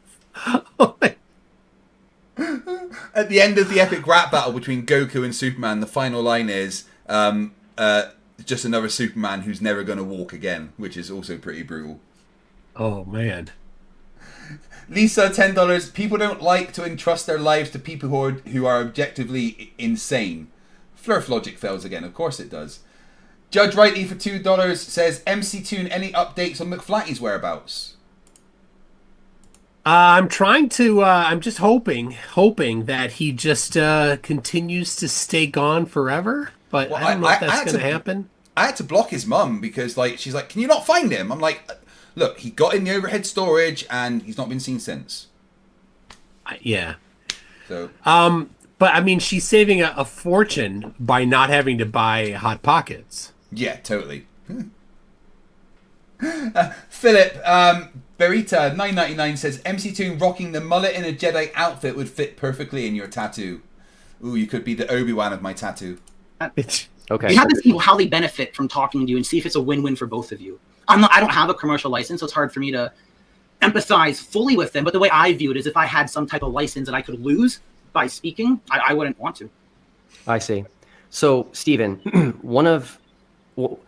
again, I'm glad that I did more research into you, because then I discovered I don't think you're a troll. But in my extra research, I came to the conclusion that I actually think you're an imposter. And that's the best word I can come up with. An imposter? In my research, I went to Amazon and I typed in your name. Yes. And the first thing that came up is Flight to Truth, A Pilot's Journey to Flat Earth. And that's you. Yes. And so in this book, you claim to be a pilot. Did he just get caught in a lie? Yes. Oh dear. So, turns out I have this book. I have it on Kindle. And the synopsis, I just reread. Nowhere in the synopsis does it say anything about it being sarcasm or fiction. Not one single word. It says that his Flat Earth Science book is $180. It's 50. But it says 180 there. Oh, that's on Amazon. Did you pay 50 for it? I paid 75 because I was not going to give him my home address. So it cost $25 extra to ship. Good Lord. Yeah, but he's got plenty of home addresses. He's just got them from the Flat Earth app. So yeah. So let me read a little excerpt from the book. Just to prep you for what he's about to say. Okay. In the first chapter, my training as a pilot was comprehensive, rigorous, and rooted in the conventional understanding of Earth as a sphere, from learning about Earth's curvature to understanding the Coriolis effect. My education left no room for doubt in my mind about the Earth's shape. After all, the globe model was supported by centuries of scientific research and discoveries, and I never had any reason to question its validity. Throughout my career, I had the opportunity to fly various aircraft, from small engine planes to large commercial airliners. As I gained experience, I became increasingly confident in my understanding of the world and science behind it. Countless flights across continents and oceans reinforced my belief in the globe model. The flight paths I followed and the navigation techniques I employed were all based on a spherical Earth. As a pilot, I often found myself marveling at the beauty of our planet from high above the ground. As I continued to progress in my career, I was promoted to positions of greater responsibility, which required me to further deepen my understanding of aviation and the Earth itself. I attended advanced training courses and seminars where renowned experts in the field reinforced the globe model and its importance to the world of aviation. It goes on and on like that. At no point at all does this say anything about it being fiction. It gives absolutely no indication in any way ever that this is fiction. Absolutely 100% of this is presented as pure claims of truth. So, would this be the first ever flat earther to lie? No. Oh. But anyway, just wait till you hear what he says about this book. Well, for that, they're going to have to wait a couple of minutes while I go and take a Riley. But I think we have the perfect song to play in the meantime. Take it away, Will. What is a full moon and what is a new moon on your model? Probably like a magnetic cycle, and just like the center of a barrel cell image of a magnet.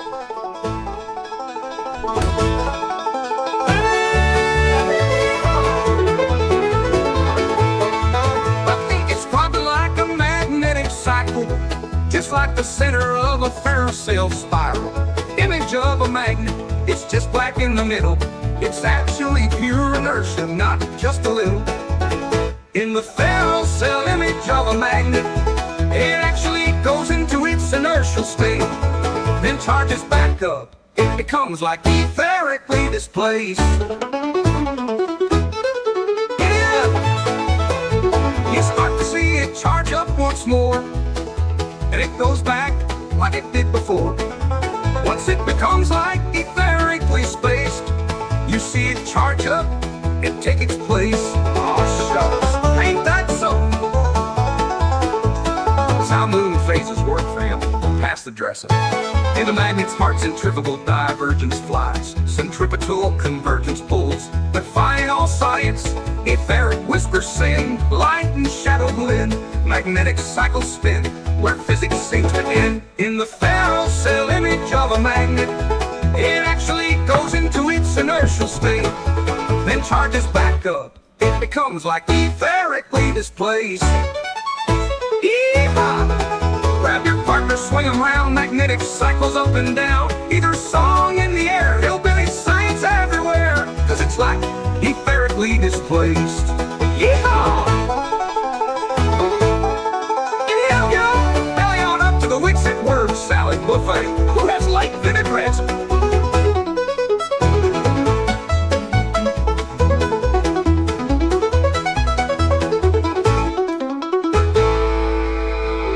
The Jugger Ranch. Then charges back up, and once it becomes... You know, want to know what was amazing about Wixit was that he was even worse debating the trans agenda than he was Flat Earth. You're muted. You're muted. All of these dipping his toes into different topics has not gone well for him. Oh God, no. Every one of them, he's come in less prepared than the flat Earth stuff. The thing about flat Earth stuff is he just, he did what all the other flat Earthers did. He watched 150,000 hours of flat Earth videos, and so then he knew all the talking points. Right? He hasn't watched enough videos on whatever other topic he's thinking that he wants to delve into, so he doesn't have the background to grift off of it. No. He was debating whether children should be allowed to transition, and his main argument is transgenders are all sexual deviants, so leave the children alone. How is that of... Yeah. Brianna Wu was like, "Look, you aren't even qualified for this conversation. You're dumb." And then she at one point said, "You're just a fucking idiot." And I'm like, "This is just like talking to a flat earther." Well, she is amazing. Oh my gosh.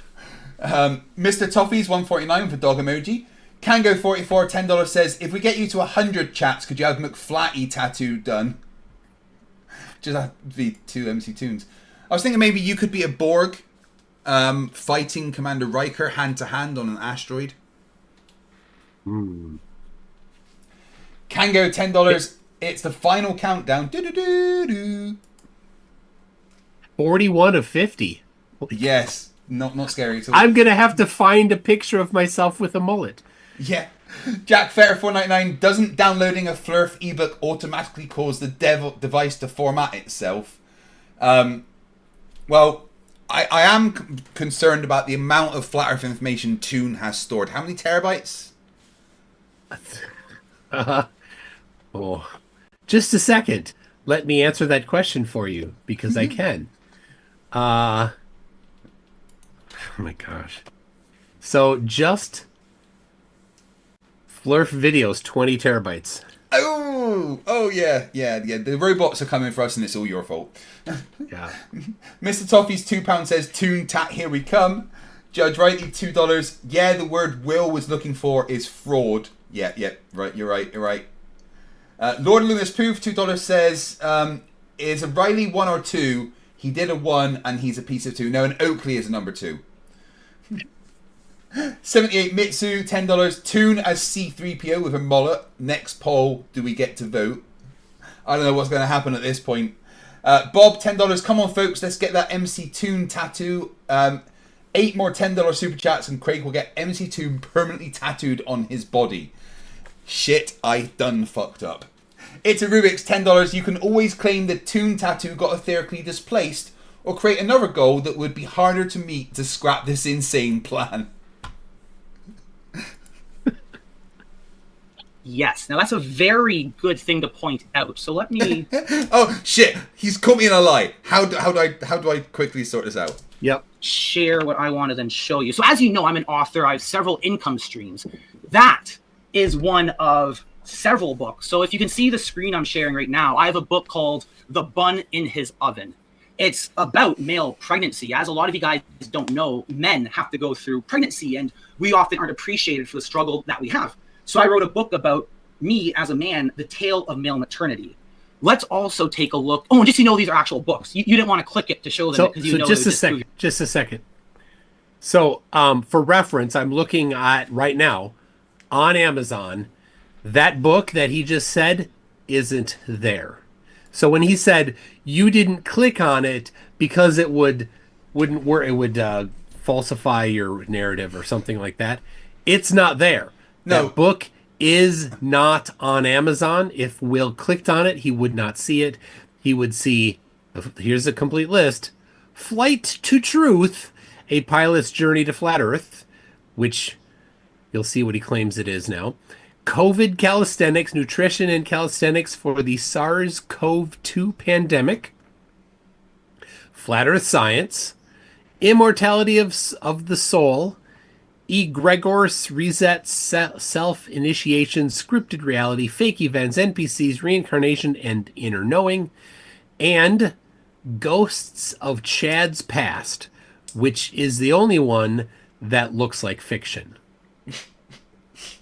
Or as presented as fiction. I mean, they're all fiction, but I mean, he doesn't have many people buying these books from what I can see, so he can't be making that much money. Yeah. The COVID Calisthenics. I got to look at the date on that one. Dirk Swizzler, $10, says 11. Fuck you, Dave. I mean, thank you, Dave. Brenda Crates, $2, says, as a trans person, even I'm offended. Yeah, I think everyone was offended about that. Well, actually, no, some people in the crowd cheered. It was quite insane. Dirk Swizzler says 12. It's the wrong way to argue it. My gosh. Yeah, it was so bad. It was so bad. Honestly, it was like he was doing a flat earth debate and getting everything about physics wrong. Your argument. But I am an author with several books. Let me see if I can expand this. So I also wrote one called The Encyclopedia of Woke. I have about 10 different books, so you might not want to click where it says Stephen Alonso at the top because it'd ruin your argument. But you'll get to see that I have about 10 fictional books that are not used at all for teaching. All right, let me just quickly... So he's claiming it's fictional. That's his claim. He's saying that it's fictional. Oh, I am seeing A Bun in His Oven from March of 2023. Well, there's 8 there that I can see. So we've got A Pilot's Journey to Flat Earth, Over, Under, and Out. No,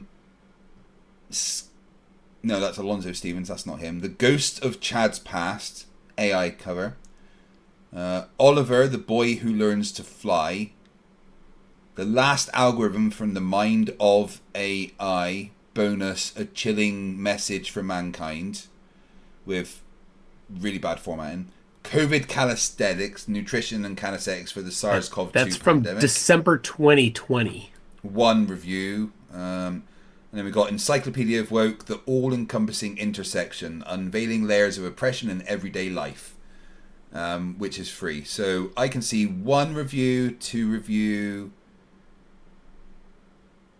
1, 2, 3. So the books that he charges for, $7.99. Then you paid him $75. He's made less than $100 of all the books he's released.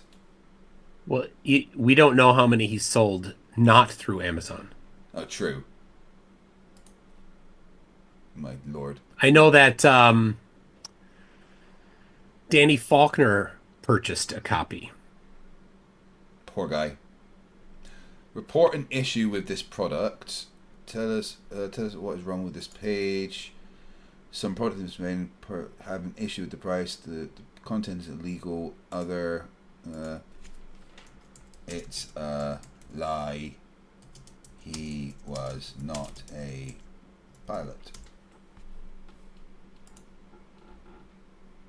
I don't know if anyone ever actually reads those. And it's free. That's just for fun. Okay, so here's the issue that I'm having is that I read your book, and I've also found comments you've made online, even recently, where you're claiming to be a pilot and that you were a pilot.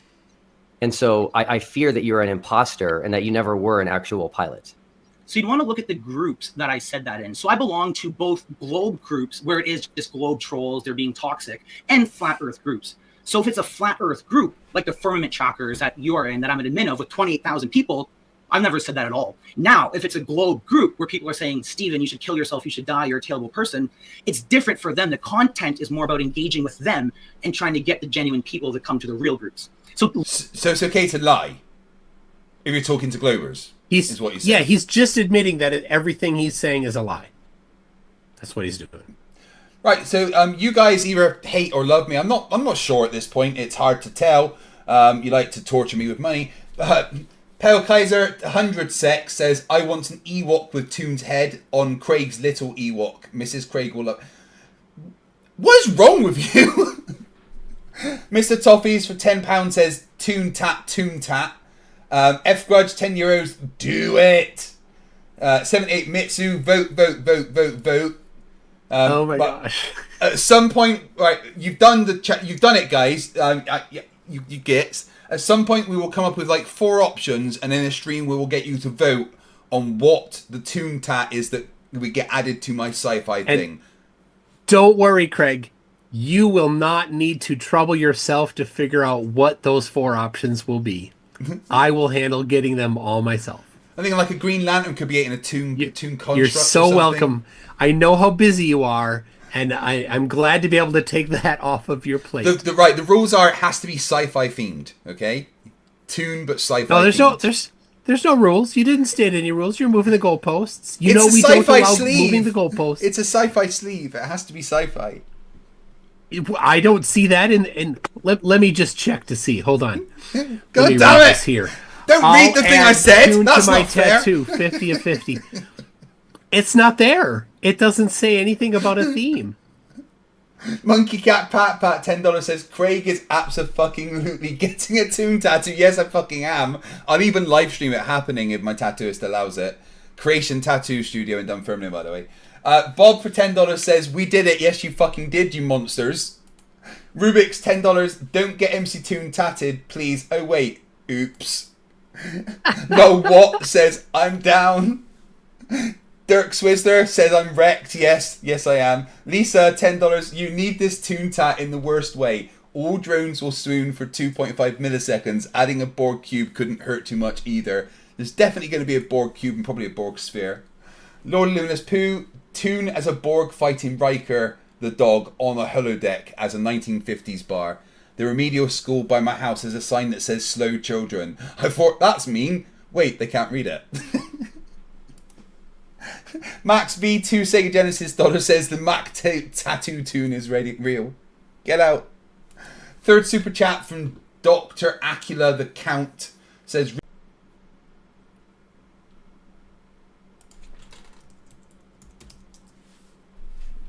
Am I hearing you right that you were never a pilot? No, of course not. Okay, I appreciate that because your book so he lied. Claims that you were, and it claims that that's actually... Yes, he absolutely lied. Wait, so somebody's asking, hold on. Eric E. Master of Flat Earth is saying that did I actually pay? Can you want to take Alonzo off the screen? So did I actually pay $75 for this? I did. I'm building a library of derp. So I've got this. This showed up the other day. You recognize this one? The elusive curve from Billy Zig. Billy Zig. Now, when I buy these, I buy them from used bookstores. I won't buy these new. So what I'm doing is I'm taking them off the shelves of used bookstores so that nobody else can get them. So anyway, right here, I haven't even looked at this. It arrived while I was on the trip. It says Nikon Coolpix P1000 on here. Somebody wrote in hand on there. They just had to write a mantra. Nikon P1000. I've read this book already. Oh, they underlined stuff. Like they knew how to read. Longest bridge. Wow. Bless them. Billy Zig. Billy Zig is a... Anyway. So I got Dean Odel's book. Edward Hendry, the Nazis book. This is where book burning should happen. So I purchase Flat Earth books only from used bookstores, except for this one. This one I couldn't. And yeah, I have a bunch more. And so yes, I do. I buy them, and I'll have shelves on the wall here for the derp section. It's a Rubik's $5 says, didn't you say earlier largest super chat gets something? Will you guys stop listening to the things I say, please? Fuck's sake. Yes, whoever gave the largest super chat today will have their name put in the tattoo as well. I'm not really sure who that is at this point because a lot of you gave large super chats because fuck you, that's why. Gary IOW says for £5, you two are hilarious together. Reds didn't really work, team didn't really work, but you two just gel. Keep it up. Well, you know, Toon's a decent, awesome person. That's why. You know, Thanks. Reds... I don't know why. I have nothing to say to you in return, but it does work for some reason. Yeah. Mainly because NASA told us to make it work or we're both fired or something, wasn't it? Yeah. I ordered this book. Battle of the Beams. Twice. Not beans, beams. Beams, yes. Plural, so I got two. Fuck Team Skeptic, by the way. Dr. General E. Shady. Guys, I told you all to change your names on YouTube to Doctor, and General E. Shady listened. Tat is the fly type Kraytoon meld on your boobs. No, it's on my sleeve, not on my chest. Don't worry, Toon will give me 4 suggestions and you will get to vote on it. Actually, how you came to be Flat Earth was by being a pilot. Correct, but I have books that say as a man I can get pregnant. It's non-fictional, especially that outfit. Like no one dresses like that to be serious. It's non-fictional. Jinx. Little Freudian slip there. He's trying to claim it was real. Oh, Dr. Steele, JW changed their name. Good. Yeah, the rest of you need to put a doctor in front of your name, please. Okay. Well, I appreciate clearing the air because I he didn't clear the air. He lied some more. Well, yeah, he cleared it. That have it's a lie. That's the clearing. Interacted with you, and they told me that you actually told them you were a pilot, that you answered questions, and so I'm glad that we can definitely clear the air there. Yeah, it depends which group. So there are Facebook groups where like they're very toxic, and it is just for trolling. There's no actual genuine discussion like what goes on in the Firmament Chapters group that you're a part of. If you see the difference between a moderated Flat Earth group and an unmoderated Flat Earth group where it's only trolling, I participate in both because I actually genuinely enjoy the discussion, the psychology of it. It's very interesting. So I want to know why a Glober... Like he would understand psychology if it kicked him in his vagina. I mean, he said he's a man that can give birth, right? I mean, I don't know. Oh, for fuck's sake. Dr. Acula, the cunt, for $5 says, you refreshed as you're about to say my name correctly. Well, there you go, Dr. Acula, the cunt. Lisa, for $2, says, a facehugger would definitely impregnate Stephen. No, it'd probably run away from him. It wouldn't want that as to make the offspring. And yeah, so I did say whoever gives the highest super chat gets their name added on the tattoo as well. And Rubik says, well, here's my bid for it with $100 fucking. Well, there we go. Can anyone beat $100 to get their name tattooed as well as Toon on my arm? What the fuck have I done now? JSS Tiger $5 says, Dr. Stephen Alonso got his degree of Master of Geocentricity Cosmology from his own university with books written by him. Yes, he did.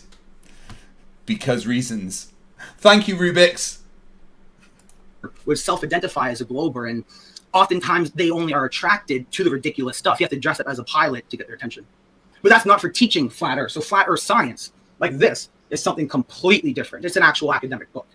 So the difference... And how are you supposed to determine the difference between when he's writing fiction and when he's writing things that he claims are true? Because he presents them all the same as claims of truth. So the Flat Earth book is just as equally claimed by him to be true as the pilot book. Hashtag got a light of Flerf.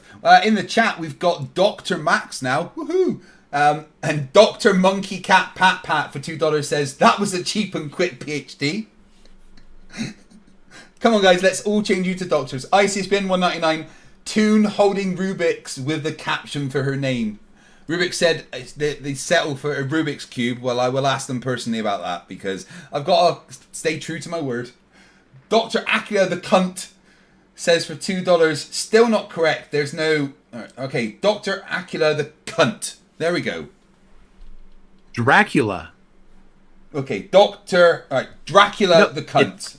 But I've got I've got to read it as Doctor because you're all doctors. Well, he'd have to have DR in front of it. But it's just Dracula. Okay, Dracula There's no the underscore. Cunt. It's between fiction book and non-fiction book. Okay, cool. So let's go back to your submission, which, give me 1 second. Oh, this is very annoying. Hold on. It looks like I have to stop sharing and reshare each time. So 1 second. Okay, I did. For the TFE, the 3 challenges. So this is your challenge that you submitted for the TFE, the 3 challenges that I gave out prior to us going to Antarctica. And now that one, there's an amendment. Let me just check to see the difference. Okay. And if you'd There's like... nothing wrong with it. That's okay. And if you like, you could email me the amendment right now and I can... Yeah, there's quite a lot wrong with it. It's all fucking nonsense.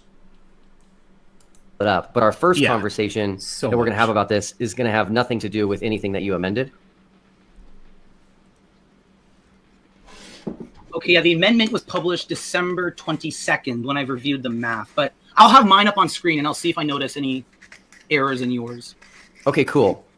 So the first thing I noticed in your math was this very strange number of 6,371 kilometers, which just happens to be the average radius of the Earth.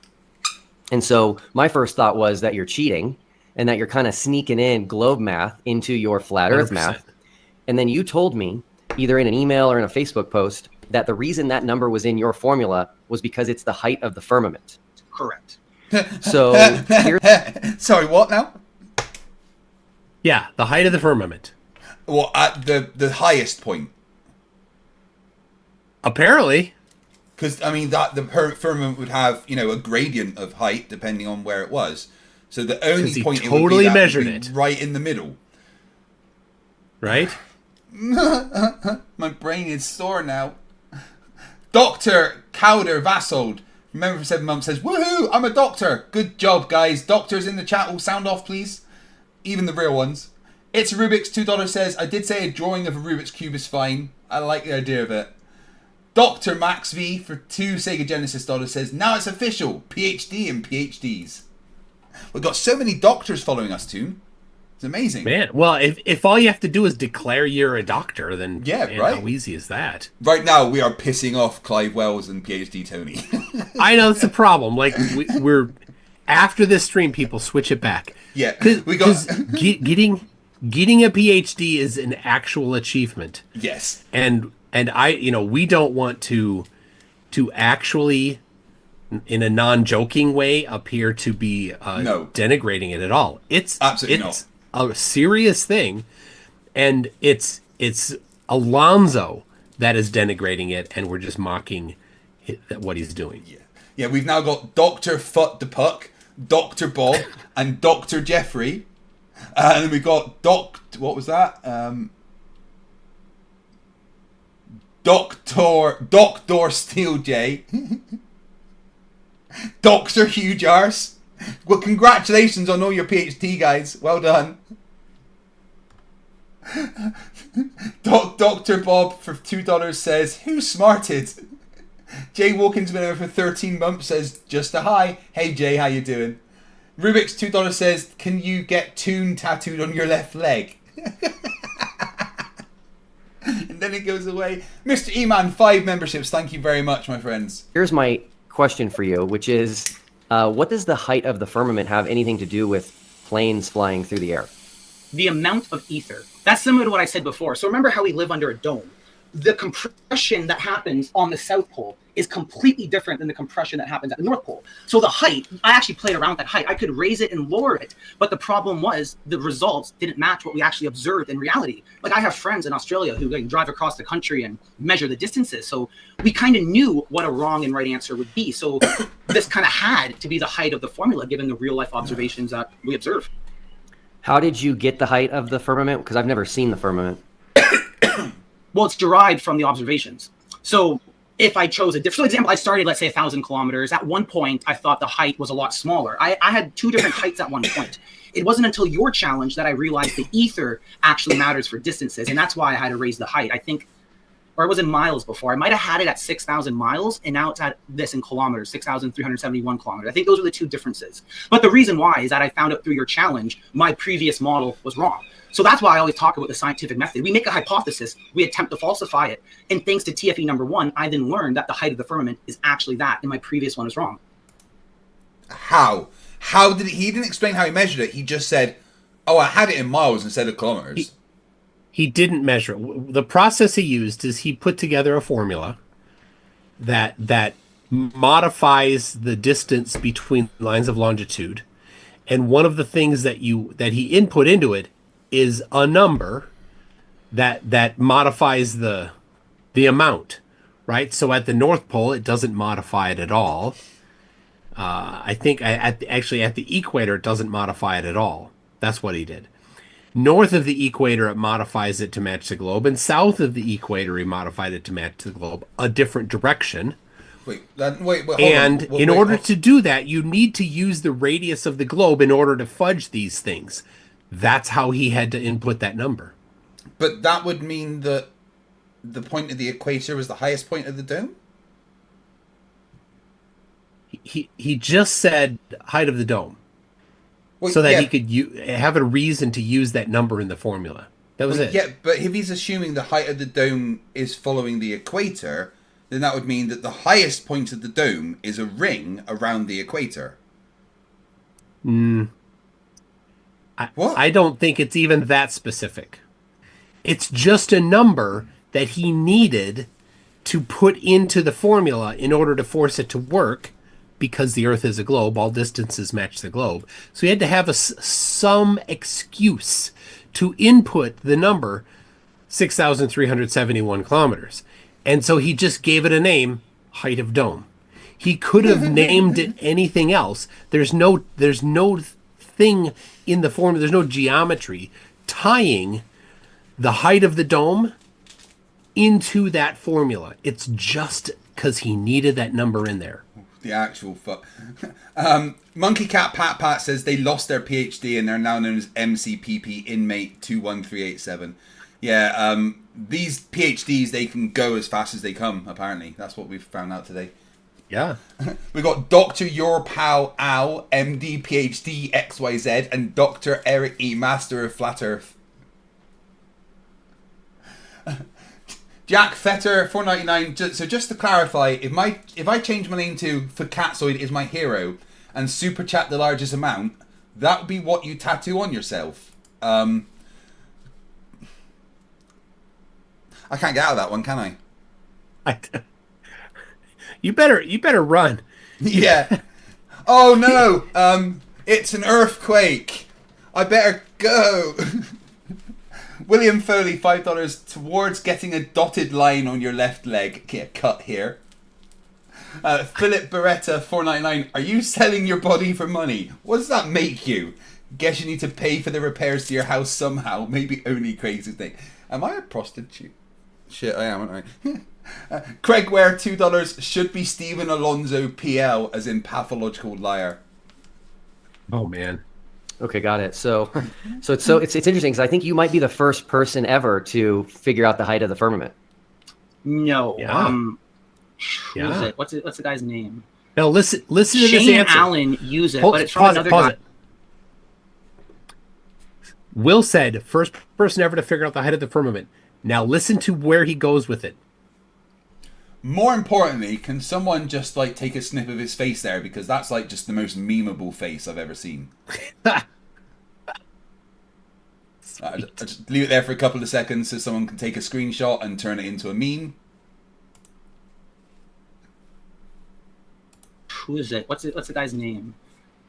Shane and Alan use it, but it's from another guy before where he derived the radius of the Earth from the wavelength of light. So I've seen people do that before as well, where if you get a wavelength of light, under certain situations, you can derive that radius as well. So okay, so Will said height of the dome. He said you can get that number from from wavelength of light. Now, we've seen that. It's pure BS.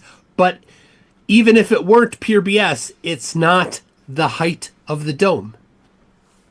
Oh, it's something else. We've now got Dr. Rachbot in the chat, which is amazing. Marcus Leach, $5 says, Stephen Alonso reminds me of how John Nash, a beautiful mind who was brilliant but also crazy. Some of Alonso's presentation reminds me of that. I mean, crazy, definitely. 10th super chat from Nathan Thompson's bail bondsman. Kreg, you got your masters in Bastion. Masters in Bastion? Yeah, okay, I read that wrong. Lord of Lewis Pooh, $5. Your joke about a tattoo. You joke about a tattoo on the good leg saying do not cut, but I recommend writing it in Sharpie before going under the knife. Not a joke. You're not lying. I've heard stories. I've heard more. Well, in fact, I've looking into research, obviously, because elective surgery is looking a terrible thing to have to choose to do. The amount of stories I've read about people literally having the wrong limb removed is terrifying. However, they were all in America.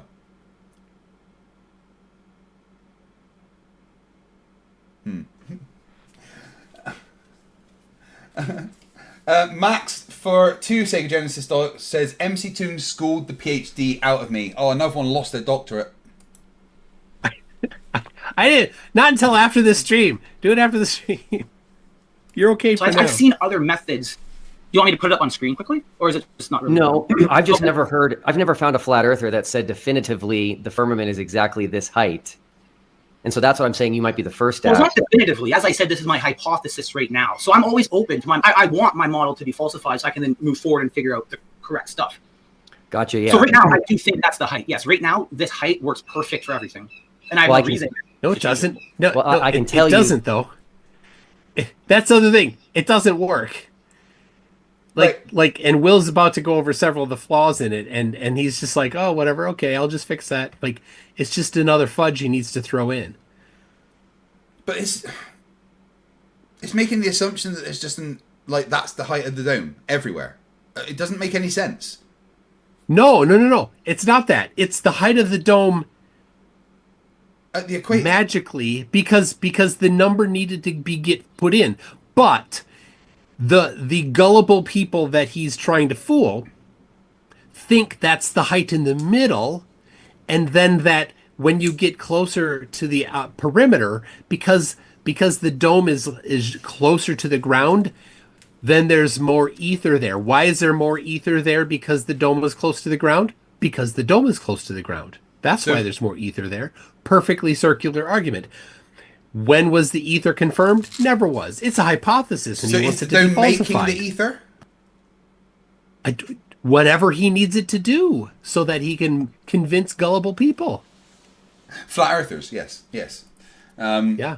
You know, the flat earthers that aren't gullible is they stop being flat earthers. And man, yes, we need to get a definitive list of the amount of the people that have left because of this. We need everyone that has left because of the final experiment, because it's actually been devastating to the flat earth community.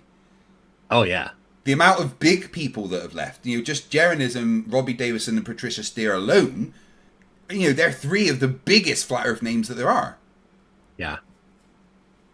And the people that have now, there's others that are like, oh yay, more I get to rise up in their spot and fill the vacuum. Oh my gosh. Fill the vacuum in a ship, sinking ship, but it really shows the desperation, right? Who's left? You got Nathan Thompson, you got the scammer Dearth, you got Caleb, you got Alonzo here. I'd say it right. Them, right? KK Caleb. It's no, that's not right. That's not his. He's not like that. like we like to equate the triple Ks with the Germans. They're not. They're distinct. No. There's a lot of overlap, but he definitely isn't of the triple K version. He's of the other version. So yeah, okay. When you mess with people, you need that little bit of truth in there in order to make it reasonable. If it's not at all true, then it doesn't stick. It's not funny. It's not interesting. So it's got to be true. So that he isn't of that persuasion at all, to my knowledge. He's of the other one. No. Right? A different people group that he would like to have. Who holds some similar views. Yes. And there's certainly, if you draw Venn diagrams, a large overlap. Yeah. But he's not in the one Venn diagram. He's in the other one. No, but it's fun to trigger him by saying it. It is, and so there's value in that. Rubik's $5 says you can always end the stream early and start a new one in 5 minutes. I think my Rubik's Cube is the most reasonable. Add yourself to the tattoo bid. I've just started a new goal. If I get $50, $100 or more super chats, I will get Oakley tattooed on me. And I know that you're not doing that.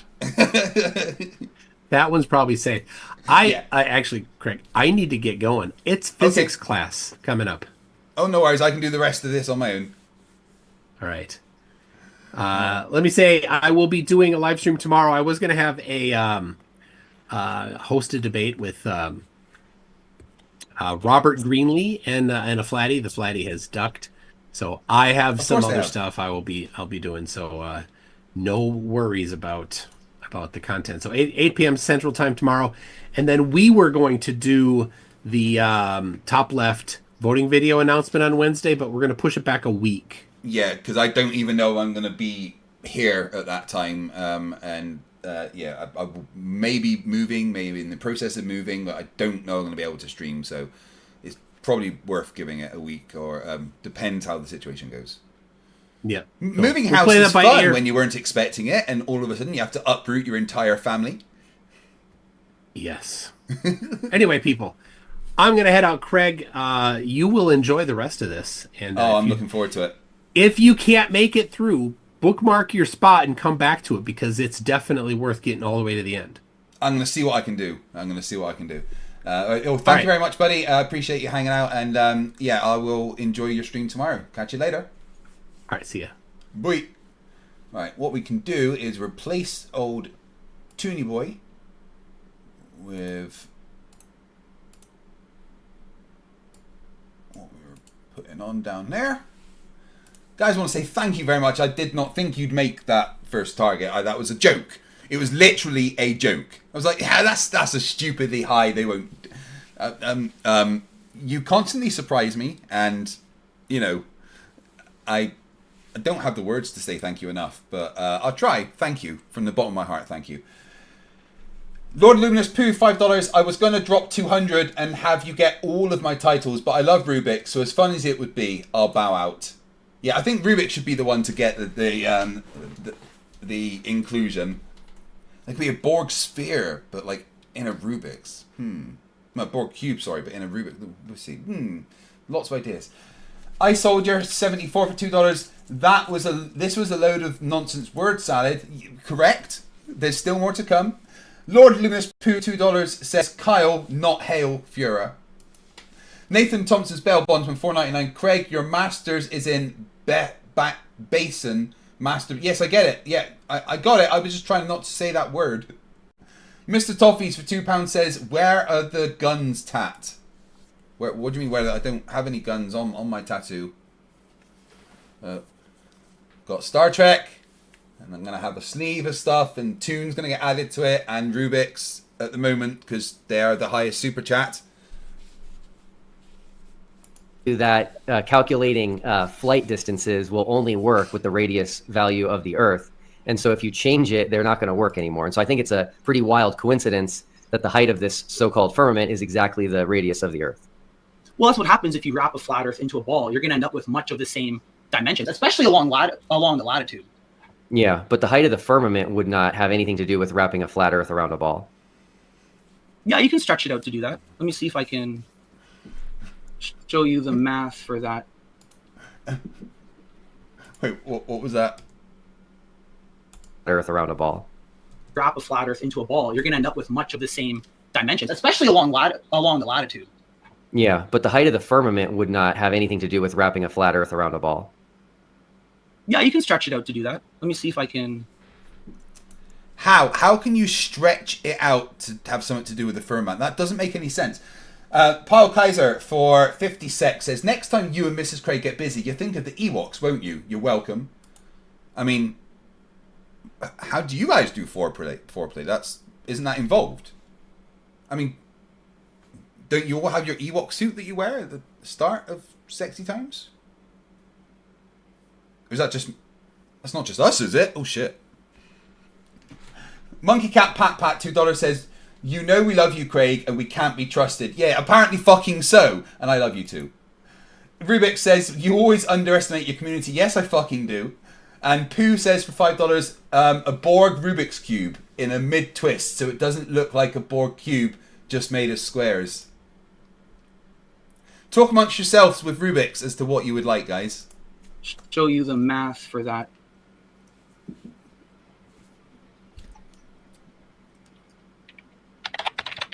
Wrapping the flat Earth into a globe. So all of this is on my website. Let me just... That's not what he said. He said, how does it relate to the firmament? Because that's what the equation you're using is. See if I can save the image instead of the... Rubik says for $2 says, can we agree I get the bid, please? Yes, that is agreed.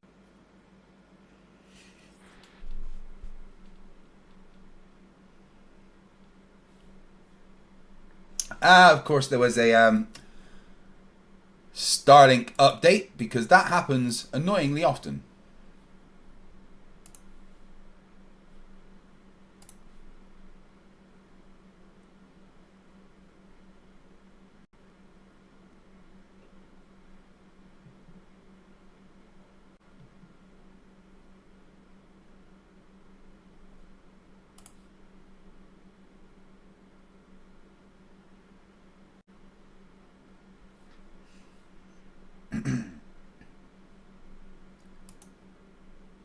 Right, if you didn't hear me before the Starlink decided to update, yes, Rubik's, you get the bid, 100%, and thank you, means the world. Yeah, Dr. Rachbot, you fucking tell Elon. Let me get rid of these images, sorry. Yeah, a lot of my non-fiction books are all free, so anyone who wants to learn about these fiction books, check them out on Amazon. But let me get the why I did what I don't think he knows what non-fiction means, does he? Did here. So this seems to make sense to me. Whether you have a flat Earth or a globe, you're going to have this same kind of results. Does that make sense what you're seeing on screen? You're going to have a diameter, and you're still going to have a diameter. You're going to have a radius, which can become the firmament height. What's actually interesting to me is that the firmament has two values. Say that again. You're going to have this same kind of result at Earth or a globe. You're going to have this same kind of results. Does that make sense what you're seeing on screen? You're going to have a diameter, and you're still going to have a diameter. You're going to have a radius, which can become the firmament height. Why? What's actually interesting to me is that... Why can it become the firmament height? You haven't explained why. Clive Wells says, did you answer Elmo's email, Kreg? If not, if I'm... Yeah, I did get the email from Elon, being a federal employee of the United States, obviously working for NASA. And there was one bullet point, really, for the flat Earth, and I just hit send. And I think I get to keep my job. You know. That the firmament has two values on the Chloe. flat Earth model, where the globe only has one, which implies to me that the final result is more fixed. Like, this is how it has to be. Gotcha. Why? It's okay. I don't get it, but it's okay because your math is definitely flawed. So what I'm going to do is I'm going to scroll down here on what you sent me. Lord Luminous Pooh says for $5, can you hide Pooh in a constellation in the stars as a constellation prize?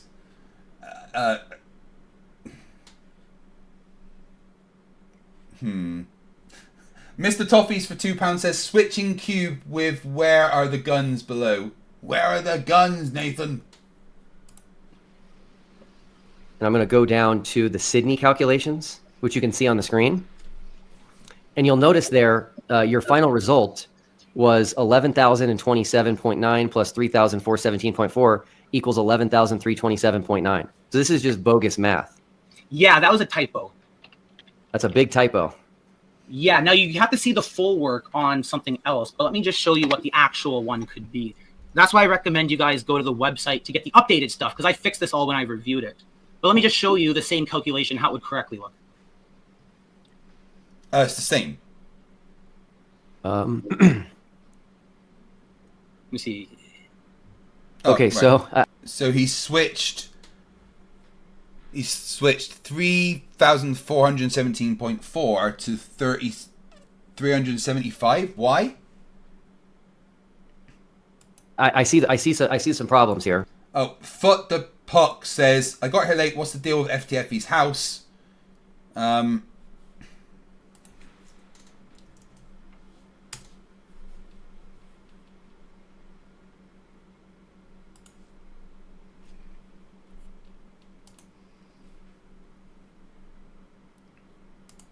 But apparently you need a roof, and mine flew away.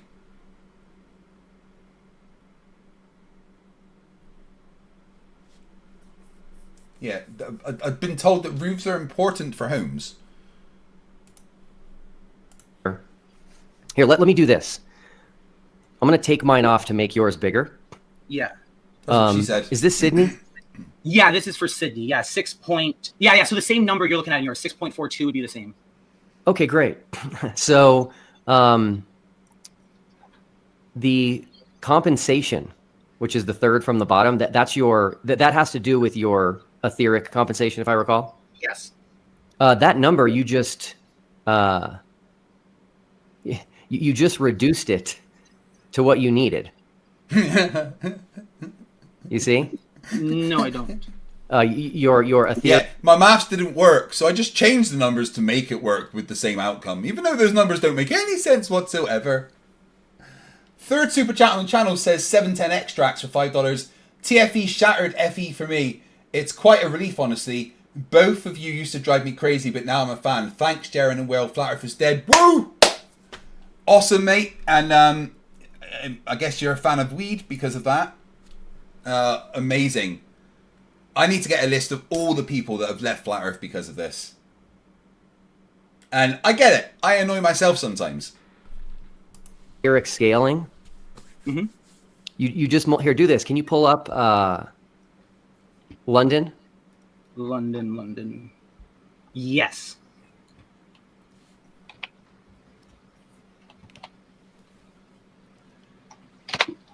London spreads across 2 pages, but I think I can still make it fit. Let me just see. Why does London spread across 2 pages? Lord Lunas Pooh, $5. Just 13 points. Stars don't make it obvious. It's an Easter egg. When you show off, look, if you connect these dots, that's what I meant. I'm sure the artist can figure that out.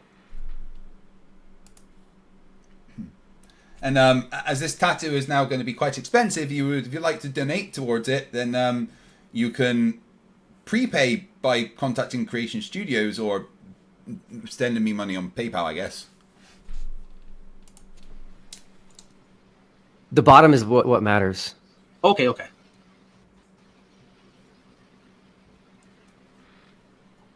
Okay, got it. So you did it again here, and then so it's the same formula. It's the same for all calculations in the world. That's why I believe it's more accurate, because it works no matter where you are. Even when you emailed me asking for the local one in like Boulder, it seemed to work for that as well. We'll get to that one next. Can you pull up Atlanta real quick? Yes. Atlanta is 6.2. Pardon me.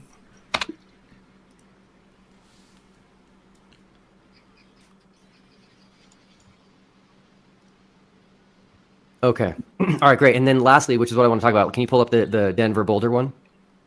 Yeah, now that's not on this sheet then. That's okay. Right, so he's literally just, I need it to be this number, so I'm making it that number. Therefore, that's what it is.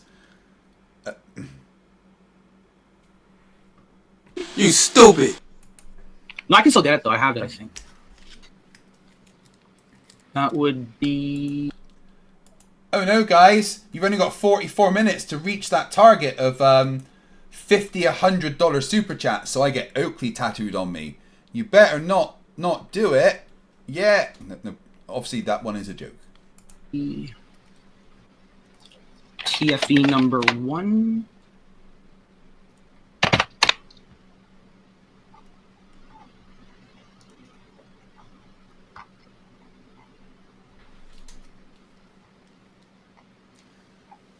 Shifty. No, I actually can't find the Denver Boulder one. I don't think I put that to my website. Okay, I'll pull it up. Okay, cool. Oops, that's not it. 1 second. Okay, here it is.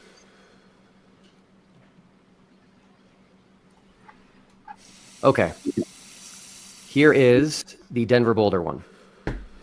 I found some more bad math there. The etheric scaling, 2801.81 times 32.26 divided by 5,000 equals 7.54. That's not correct. It doesn't equal 7.54. You sure? Yeah. You want to grab a calculator? No, not even close. 32.26. Lisa says that getting an Oakley tattoo can be classified as a crime against humanity. You're not wrong. Marcus Leach, $2 says, I found 3.14159 inconvenient, so used 4 instead. Please don't. That breaks the universe. Okay? Literally. The universe wouldn't exist if you... No. Bad. Engineers put it at least a 3. And guy, seriously, thank you so much for the stupid amount of super chats that you gave. But why are you so why are you such cheapskates? You won't even do this new target. What the fuck's wrong with you? Don't you even support me? I'm not doing any more until you reach that target. No, I'm kidding, because Rubik's has already won, so no one else is allowed to super chat higher than that. Yes. Divided by 5,000. Times that by 2,000.81 equals 18. Yeah. Yeah, that's wrong. Yeah, you're right. That's wrong. Okay. So as I went through this, I didn't understand everything, obviously. But the pieces that stood out to me were math issues. Now, you said you made corrections on the other one. I never knew that. So I'm glad you're telling me now. Yeah, so there might still be ones here that I'd want to review. What matters, though, is the full work, not what I copied down from the papers. Let me show you on my screen how it actually expands out. So this is, now let me see, did I do this math wrong as well? Yeah, I still have the 7.45 there. So that is wrong. That should be 18. So I'm just going to change it to make it what I need it to be.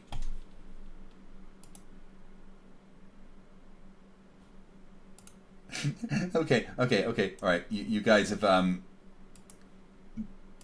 through with some of the memes.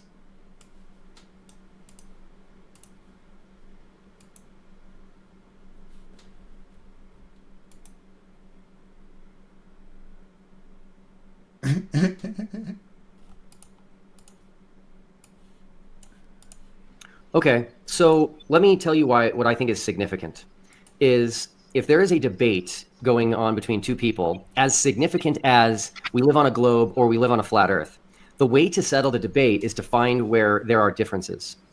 And the things that you kept submitting were not very different from the globe model. Mm-hmm. So it's interesting to me that these two ideologies are so diametrically opposed to each other, but you keep giving me things that are so close to the globe model. So what I did to prepare for our debate is I tried to find something, which I found, that you and I would agree is completely different on the two models. Okay. And that is a geographic South Pole. Yeah, it would be slightly different.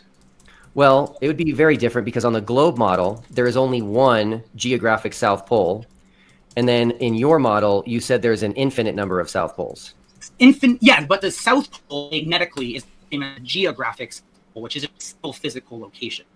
So when you asked me to find where it actually is, I then had to assign a location to it on my model. So that's it up here. Now, where it is would be longitude 139 degrees west. So on the Gleason map behind, that's right about here. Now, the reason for that is that's how people get there from New Zealand. So I had to look at the most realistic spot for where it would be. And That is it. The funny thing is, as he's glitching out, he's actually making more sense than he was beforehand. Now, what you're right, though, about where we absolutely would disagree is the exact location. You're going to believe it's at 9 degrees south latitude, whereas I believe it's at 89.999 degrees south latitude. Now, the only way to tell that apart... How much distance is that? Part would be to look up at the South Celestial Pole and I guess have measurement devices that can confirm it is actually 90 degrees and not just 89.99 degrees. Okay, so we'll get to the South Celestial Pole in a bit, but when it comes to this geographic South Pole, I was not expecting any flat earther, but I wasn't expecting you especially to say there's an infinite number of geographic South Poles. So no, not geographic South Poles. There's only one geographic South Pole. There's an infinite magnetic South Pole. Yeah, well, there's only one magnetic South Pole, but it moves constantly.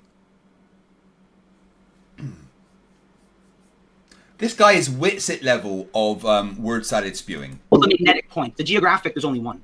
I'm talking about geographic South Pole only. Yeah, there's just one. And you're saying there's only one on a flat Earth? Correct. One on a flat Earth, one on a globe as well. I assume they're at similar locations. You'd head south of New Zealand. Okay, so you're saying the geographic South Pole on a flat Earth is south of New Zealand? Roughly. You'd go down. So the exact longitude... How can it have a South Pole? That relates to a magnetic field. Jesus Christ, man. Is 139 west. That's what I put in my model. That's the visualization up on screen. So it's going to look different depending on how you're looking at it. But you'd head south, southeast of New Zealand to get there? Okay, gotcha. Perfect. And then is that where you're saying the South Pole Research Station is located? Yes. I think it's called Amson Scott. Is that how you pronounce it? Yeah, that's close enough. Yeah, that's it. That's where it'd be. Okay, great. So I'm glad you are stating this. This is very important. There is a company called White Desert. Are you familiar with them? Yeah, they do Wolf's Fang runway, I think. Very good. I'm impressed. Yes, they do. Now, did you know they fly people to the South Pole Station? No, but I would assume they do. But Wolf's Fang is down here, so I think I know where you're going at. How is it down there when they were the other side for the final? Oh my fucking god! I'll continue. Yeah. That's not where Wolf's Fang runway is. Oh no, they're over here actually. No, they're not over there. They're actually south of South Africa. Over here. Okay. Yeah, yes. So, I don't. Can you zoom out? Just change your math again, Stephen. A little bit so people can see your map. Yeah. So go ahead and put your finger south of South Africa. Now, it'd be a little bit further up higher. Yeah, right in there. Something that people don't know about landing at the South Pole is you have to have skis on the plane. Yes. So we're talking about very small aircraft. Okay. That not like what you landed with at ALE, not in a Boeing. Correct. We don't have to have skis at Union Glacier. Okay. But at the South Pole, you do. So we're talking about very small aircraft. White Desert flies people to the South Pole in about 7 hours to the South Pole Research Station. So if you look back at where you were saying that research station is and where, yes. How does that work in a small plane going? So there'd be two options. The latter, I don't really want to believe because that would imply simulation theory. But the former one is at etheric distance. Why would it? Talking about. So I don't actually. Wait. Why would it imply simulation theory? That doesn't make any sense.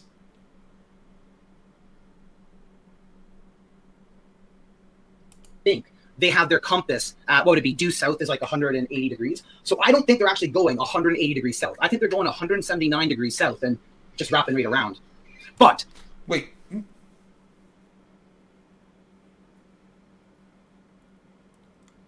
But my brain just short-circuited it. If that's not the case and they actually are able to confirm they're going 180 south, that would imply we live in a virtual reality. It means that what they're doing is going that way and popping out right over here. Now, I don't think that's very realistic. I would rather believe that they're just traveling through the ether going at that exact same speed.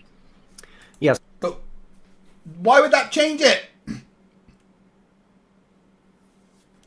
None of this makes any fucking sense. Of that flight. How is Will staying so calm? I'd be flipping out. Would be probably on your map, the longest distance of any flight in the world. And it happens in a very short amount of time in a very small plane. And I just don't think that's possible.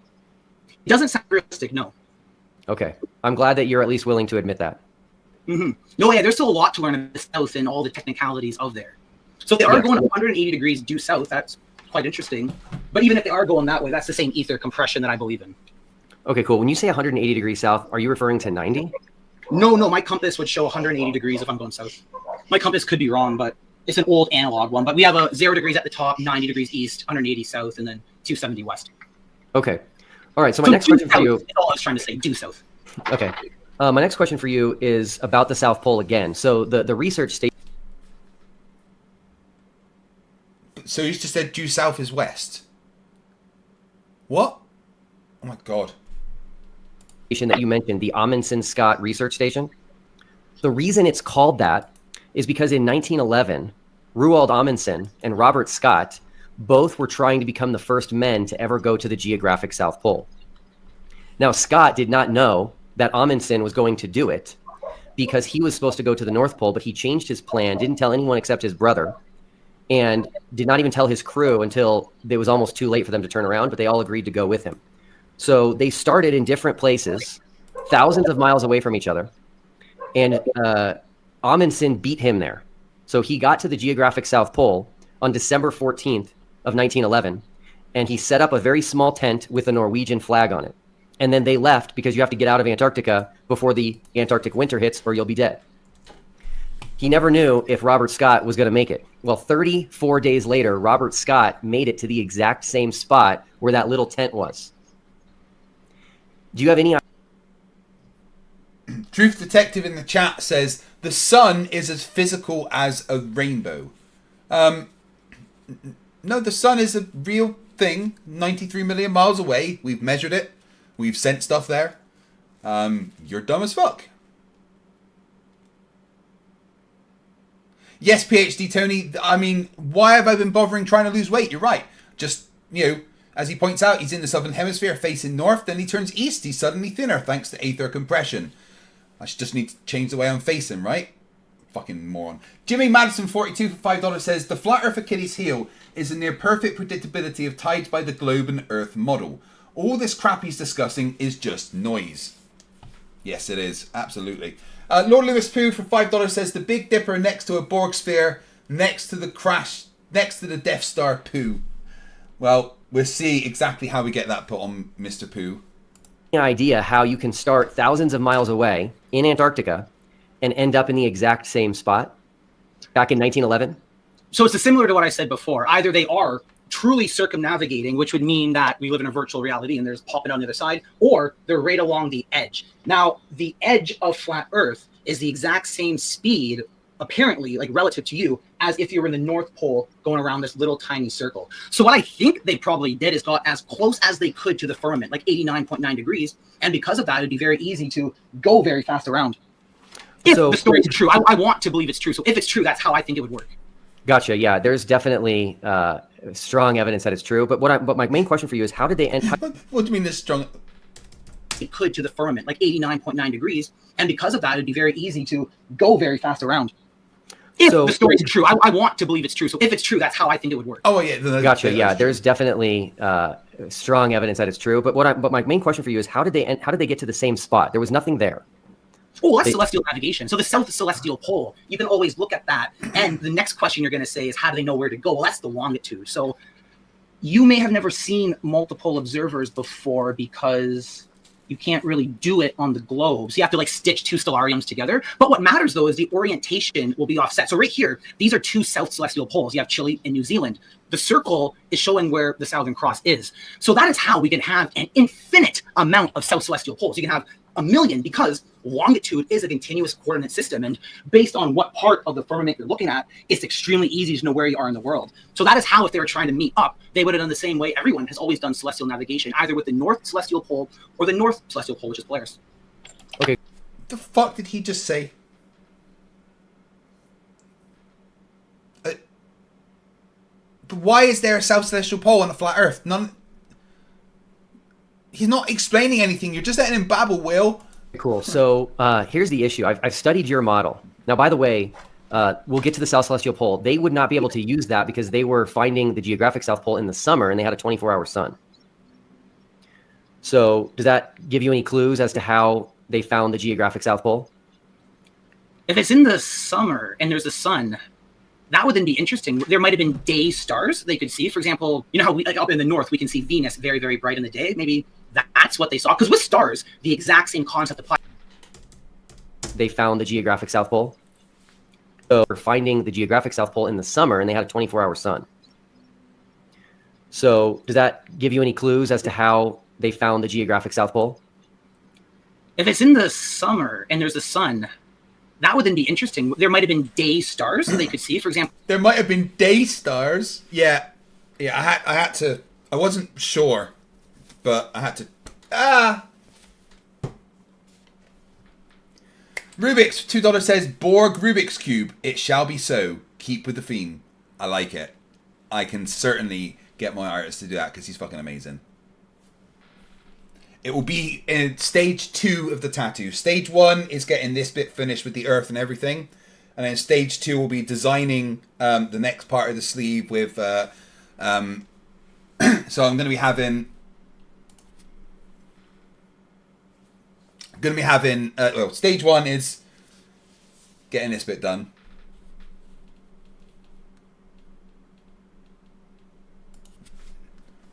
So this is obviously nowhere near finished. It's just the shading of the Enterprise. It's still got all the lights and everything to go on it. The glowing nacelles and deflector dish. The Starfleet Delta needs coloured in. And there's going to be stars and nebula and stuff. Stars spelling poo apparently. And the Earth. So that's stage 1. Stage 2 will be doing the like down to like my wrist and designing where the starships are going to be, because I'm going to have, I'll have like I've got the Enterprise ready. I'll have Voyager, Defiant, probably Deep Space Nine, maybe even the Lexington.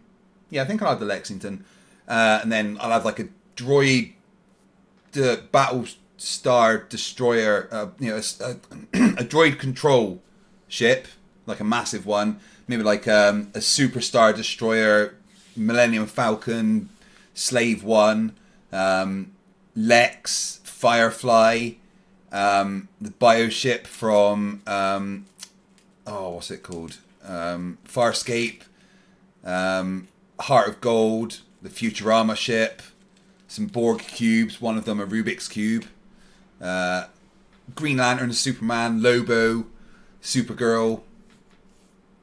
Bunch of stuff. It's going to be incredible.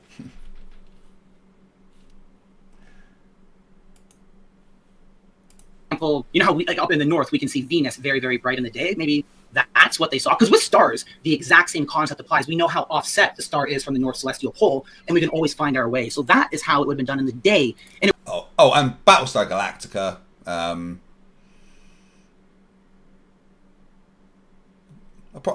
A few more are missing, to be honest. It would have been very clever as well if that is what they were doing, but I actually don't know how they did it. I haven't looked into it. Yeah, no problem. So Robert Scott ended up dying, but we recovered his body and his journal entries. We were able to read what he did. Amundsen survived and wrote a book about it. So they used celestial navigation, but they used... Oh yeah, Baba Ali, you forgot. Reminded me Stargate stuff. So I'll have a Jack O'Neill class Asgard ship. I'll have like a Earth Prometheus ship. I'll have a gold attack class mothership. Maybe an Ori mothership, a Wraith mothership, hive ship rather. Used it with the sun only. And so they would take sun elevation angle measurements every day, every hour. So 24 per day. And the lowest elevation angle was south, and they would go in that direction. That makes sense. Here's the problem with your model, which I've looked at. If two people were in different locations on your model in Antarctica, and they followed the direction where the sun has the lowest elevation angle, they'll actually be going away from each other. They would never go to each other. You're right. So the difference then, you'd have to then look at something else. So you'd have to look at maybe sunspots or the time of day. Those would be the two variables you'd have to play with, because the sun's still circling around every 24 hours. So that's what you'd have to play with if they were doing celestial navigation with the sun. Okay, cool. I'm really glad that you admitted that, by the way, because this, I do think, is a very significant issue with your model.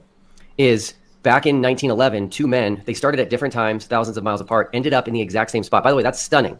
So Antarctica is 1.5 times the size of the United States. And Robert Scott ended up where a tiny, small tent was 34 days later because they followed the same celestial navigation on a globe following celestial navigation will bring you to the same spot, which is the South Pole. On a flat Earth, including your model, it'll send them further and further away from each other. Correct. No, you're right on that. By the way, that okay. has passed. I appreciate your honesty. But I don't think that's what they did, though. Okay, but well, by the way, you're right. They would have went in completely separate directions. But I believe they used sunspots and the timing of the sun to correctly navigate. Because the sunspots still lose. What? They use the timing of the sunspots to correctly. It's hurting. It's making my brain sad. Please make it go away. Similar to how you could use the South Celestial Pole and what I was saying with the Southern Cross, you can look at the sunspots as well. And so I was reading in Amundsen's book about what they did to protect their eyes from the brightness of the snow, and they had like leather with little slits in it to just let in just a little bit of light so they wouldn't get snow blindness. I have no idea how they were looking at sunspots back in 1911. Correct. Yeah, they obviously they used the super zoom in their eyes, right? So if the story is true, it does cause a problem for my understanding of how they would navigate. So that's something I definitely want to look into, because on my model, I did put 3 little dots for sunspots. So I can kind of play around with it and see if what I'm saying is even true. I never really attempted this yet, but you've given me now a project to attempt, and you'll see the results in the Firmament Trackers Facebook group. Okay, awesome. Let's get to the South Celestial Pole. So we conversed on this, and again, you said there's an infinite number of South Celestial Poles. Yes. And one of the things, if you want me to pull it up, I can. But one of the things that we talked about was you said that, I believe you said that... I need to take another Riley, so I'll be back in 2 minutes. In the meantime, I'm going to play this advert.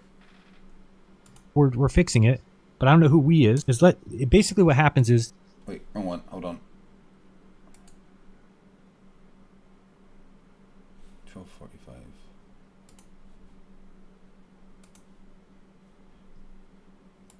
Those. By the way, that has passed. So obviously I wasn't compromised. Opinion based on new information to do in real life, and she's been disappointed with the community, as have many people. So, you know, there's a reason why somebody wouldn't read that on their show. If they're trying to push a certain narrative and they don't want people that watch that show to hear. Hold on, I'm trying to find the right bit.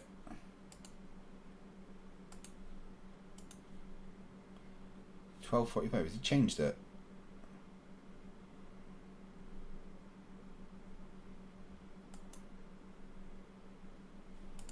It only works some of the time. That's not good enough. I can't stand by. I don't want to simply believe anymore. The Globe, it means you've been compromised. So now on their show, I wish to act. All right, never mind. I can't find the bit I wanted. That was a fail. I'm sorry. We'll play this instead. Yo, listen up, it's your boy Birch in the his house. My plan so slick, gonna make your pockets his house. I got an app that's gonna change your life, but before you download, let me slice through the strife. They say the earth's a globe, but I beg to differ. I'll make you believe, I'll make you shiver. Spectroscopy needs a container, that's my claim. I've got no clue, I just hang my head in shame.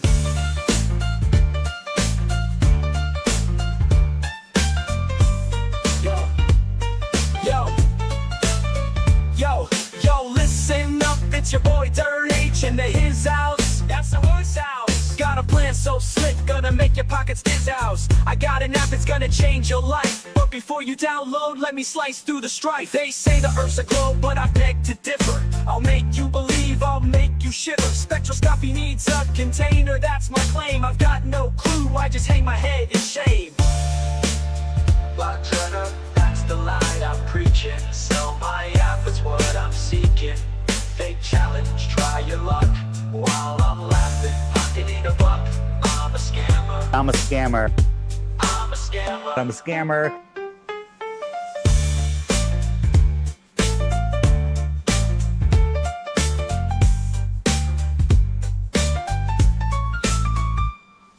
Flat Earth, that's the lie I'm preaching. Sell my app, it's what I'm seeking. Fake challenge, try your luck.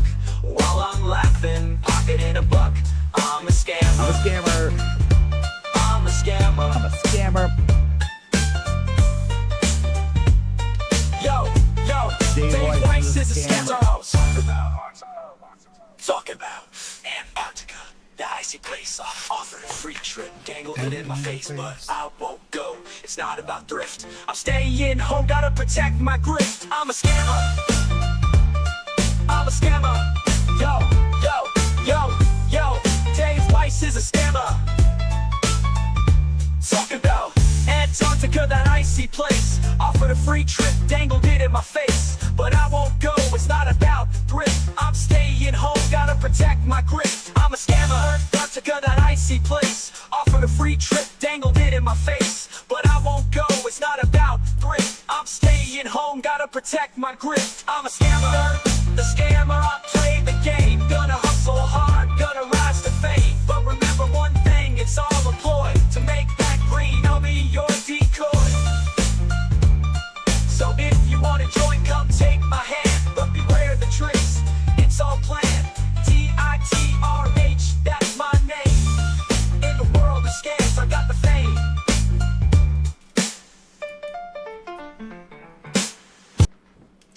He's a scammer. FPV XTC 799 says, a penguin with a cigar hanging out his mouth and a phaser in his hand with the words, here are the guns, just for your mate Nathan Oakley.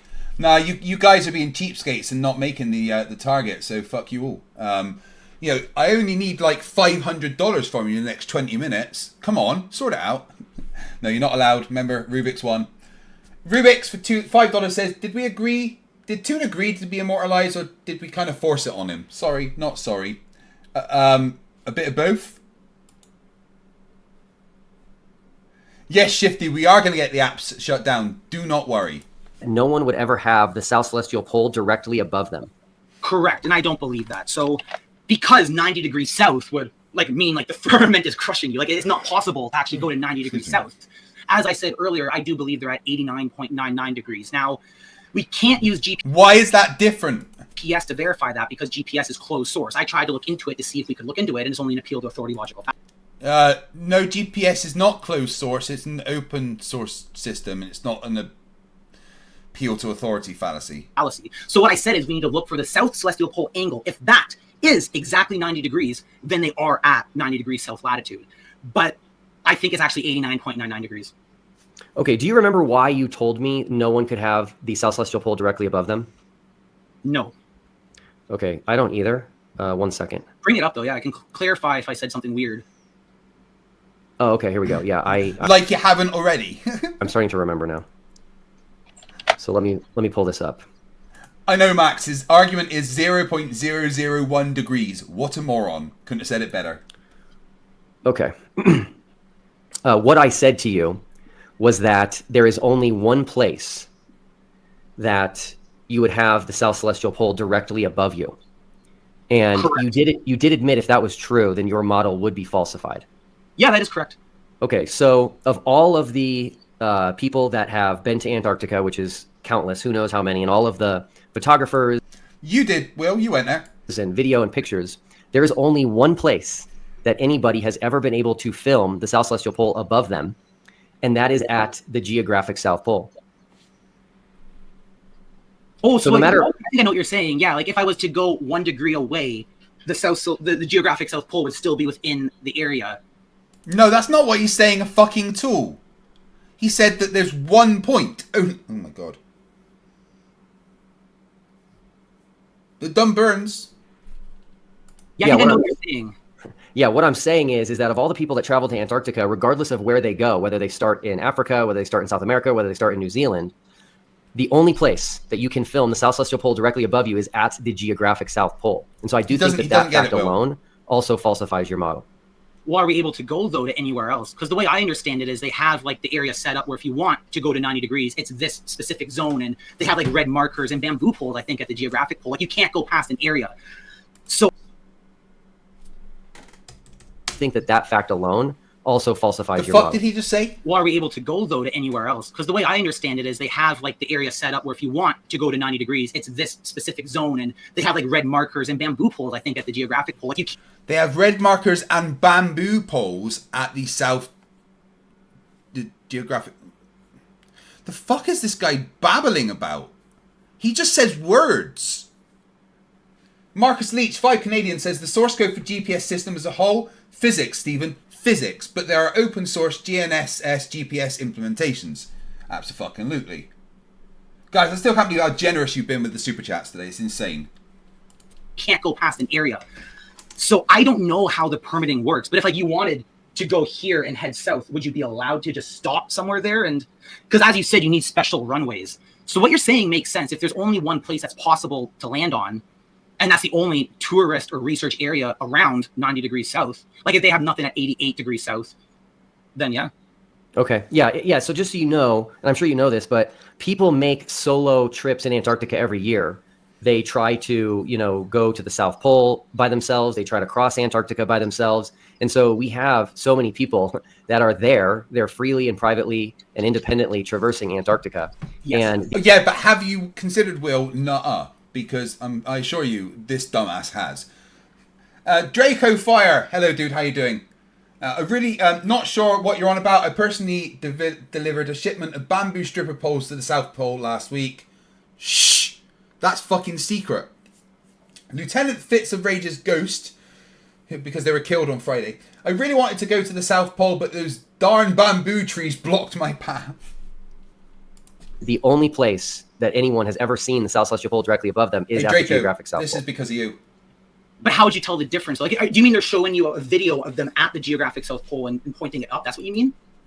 Yeah, Rubik's is right. There is only 13 minutes to complete the current Super Chat goal, guys. So fucking get on with it. It just means like $5,000 in the next, 13 minutes. So TikTok, because you're just my cash cows, basically. So come on, get on with it. Now, I am genuinely blown away by the ridiculous... At my last goal, it was a joke, guys. It was a joke. And you did it. And now I have to fucking get MC Toon on my tattoo. Like, yes, there's no way for you to take a video without it and point it up. That's kind of what you're saying? Yeah, I'm saying if you film the night sky anywhere else in Antarctica, you don't have the South Celestial Pole directly above you. No, that doesn't make sense. Okay, well, that's what I'm saying. How does that not make sense, you dumbass? That's the only place you can see it. I agree with you, though. At the Geographic South Pole, you can. But what you're trying to say is that regular people should be able to have gone to other places, and because they haven't, only your interpretation is right. That's the logical fallacy that I'm not following. But I agree with you that, yes, people do go to the Geographic South Pole. There was no fallacy. Take a photo. What I disagree with is that it's impossible to go to other places and get that same photo. So you could, on the opposite side of the Geographic Pole, go to 89.99 degrees, look up, get the exact same photo that you got over there. The only difference would be you don't have that geographic marker around you. But I don't know why people... But that's something you would have to prove, Stephen, that actually happens as well. People would do that. Like for me, if I'm going to go to the South Pole, I'm going to the Amundsen Scott Station. I'm not going to mess around over here where there's nothing. So I think that's the problem. You're expecting a photo that no one wants to do or even can do. I don't know if there's set up here to go. Like if you want to, can you? 80 degrees at 0 longitude. How would you? Yeah, it would obviously be very easy for a flat earther to refute this, because on the globe model, the only place you can be at the GP, the ground position of the SCP, the South Celestial Pole, is at the one and only Geographic South Pole. Yes, what you're saying is true if the angle above is actually 90 degrees. If it is directly above you, instead of being an arc second off, which is what I believe it is, you would be right. But we need a way to... Well, prove it then. That's just a distinct... And again, 0.001 degrees. Stephen. Measure the difference between 90 degrees and 89.999 degrees. And I don't think science has advanced to the point. Like, that's why people still are debating flat Earth. Science is so young, and we don't have the tools to measure this stuff yet. Gotcha. I don't think we can. Okay. All right. So something else that I think is important, Stephen, and again, I'm bringing this up because I feel like flat earthers have been duped by you and believe you. And again, I'm defending you on one side of the coin by saying you're not trolling. But on the other side of the coin, I do think that you are an imposter. No. And so I have some issues that I'd like to bring up right now with the Flat Earth University. Yeah, well, again, you're not defending him. You're going, you're dumber than I originally assumed. And oh my God, let's talk about it. Yeah, sure. I'm going to share my screen here again. Okay. So the first thing that I noticed is your credentials. And it says here that you got a Bachelor of Computer Science from the University of Waterloo, a Master of Computer Science from Queen's University, and a PhD from York University. The PhD from York is not true. Okay. Yeah, thank you. Because I could not. Bachelor of Science from University of Water. Oh, Master of Computer Science, Doctor of Philosophy. Yeah, lies. Find evidence of any of that. Yeah, so I don't post information that would allow people to actually like dox me, call up my professors, because as you know, we receive death threats and we are a persecuted minority group. So the information there is vague, but it's the best that I can actually give people. Okay. 1, you are not a persecuted minority group. You're a bunch of fucking idiots people laugh at. And 2, that's not vague. That is very specific. Bachelor of Computer Science from the University of Waterlock. Master of Computer Science from Queen's University. Doctor of Philosophy, PhD, in Computer Science from York University. That's not vague. That is very, very fucking specific.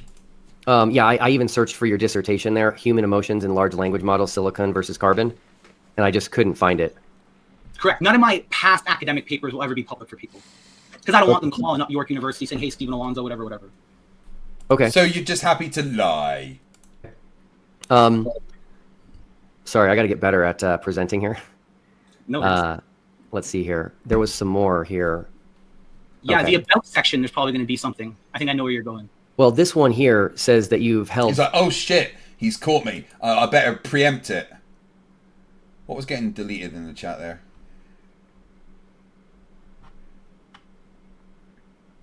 Where'd it go? I saw something deleted. Ah, well, doesn't matter. faculty positions at several universities. I couldn't find any evidence of that. Correct. It also says that you've authored numerous papers in leading computer science journals. I couldn't find one of those. It also says you hold several patents. I couldn't find a single patent. There's one that is public. Okay. And then they don't show though. Okay, and then it also says that you That's a cope laugh that you've just been found out, my... I don't want to say friend, my dumbass. received the Excellence in Teaching Award from Queen's University and the Distinguished Researcher Award from York. I got the list of the winners of those, and you weren't there, listed in either of those. Okay. And then the next one here, let's see here. He is, look at his face, it's dropped. Right, that's another screen capture. The face when you've just been caught lying. Okay.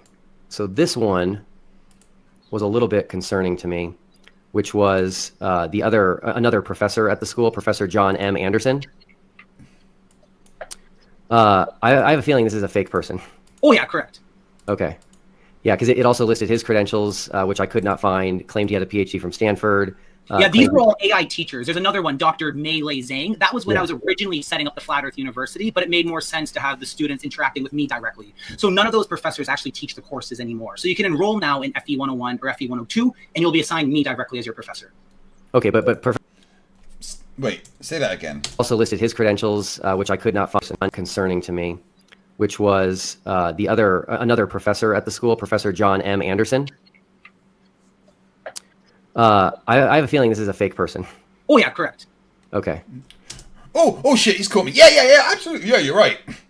Yeah, because it also listed his credentials, which I could not find, claimed he had a PhD from Stanford. Yeah, these were all AI teachers. There's another one, Dr. Mei Lei Zhang. That was when Yeah. I was originally setting up the Flat Earth University, but it made more sense to have the students interacting with me directly. So none of those professors actually teach the courses anymore. So you can enroll now in FE 101 or Anymore. They never did because they weren't real people. What? He's a typical flat earther. He's a pathological liar and stupid. Draco Fire $5 says, glad to see you're doing well in the gym. Hope things are good in life as well. Sorry I can't be here more often to laugh at the cretins. Dude, you're always here in spirit. And life's going alright right now, apart from the fact that moving home randomly when you're not prepared to do it, or already having to uproot your entire family, you know, when you've been collecting stuff for many years in your home, is fucking annoying. FE 102, and you'll be assigned me directly as your professor. Okay, but Professor John M. Anderson is not a real person. Oh, no. I just got the license to use that through the clothing deal. If you notice they're wearing my clothing, that's the company Yes. that provided me to use those. Got it. So they're not real people at all, no. Okay, thank you. That's very helpful. Real person. Oh, no. I just got the license to use that through the clothing deal. If you notice they're wearing my clothing, that's the company that provided me to use those. What's your what? The company that provided your clothing licensed you to use the name Dr. John Anderson. What? Did I hit? So none of those professors actually teach the courses anymore. So you can enroll now in FE 101 or FE 102, and you'll be assigned me directly as your professor. Okay, but Professor John M. Anderson is not a real person. Oh, no. I just got the license to use that through the clothing deal. If you notice they're wearing my clothing, that's the company that provided me to use those. So Dr. John Anderson is the company that provided your clothes.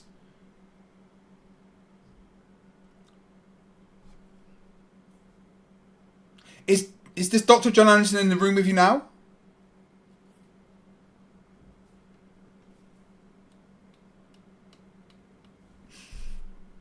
Got it. So they're not real people at all, no. Okay, thank you. That's very helpful because, again, people have unfortunately fallen for this and they think that it's all real. Oh, I'd hope not. So I'm the professor at Flat Earth University. I'm the one who will actually be teaching people. Okay, great. A lot of stuff from... Oh, I would hope not. I would hope they haven't fallen for the things that I've published on the university's website. I would hope they haven't listened to that and thought it was real and this is an actual university. 2023 when I first started it and didn't really have funding, didn't know what I was doing. So that link there, I don't think is actually public on the website. It'd be an old page that's probably still archived by Google. That's how you would have found it. Gotcha. Then there's this one here, which is the San Pedro campus. Yes. I noticed that the picture there is actually the government.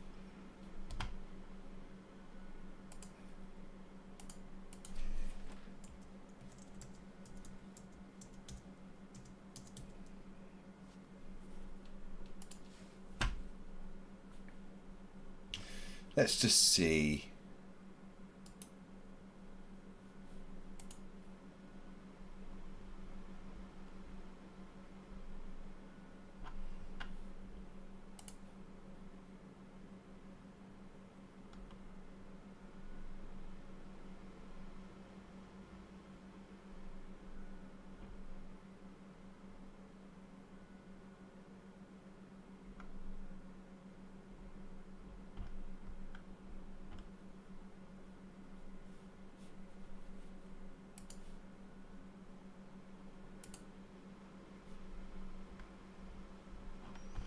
Just trying to see if I can find that on there at all. Maybe he's right and that's not currently on it.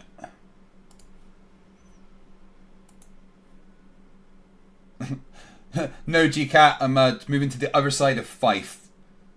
Government building in Santiago, Chile. Correct. So that's actually the banner image for all our pages, not just this one. Okay. So if you click, like, I think students, I think the banner image will be the same as well. Gotcha. Okay. So there really is no campus then? Well, the Flat Earth University exists as a business in Belize, and I use it for a lot of my financial purposes. Like, we own assets here. Gotcha. But it's not like a physical campus. Correct. No, we can't ever have physical campuses due to the threat of hate crimes. That'll never happen for Flat. We'll be attacked with hate crimes, but it says there's a campus. Like, the website says about studying there.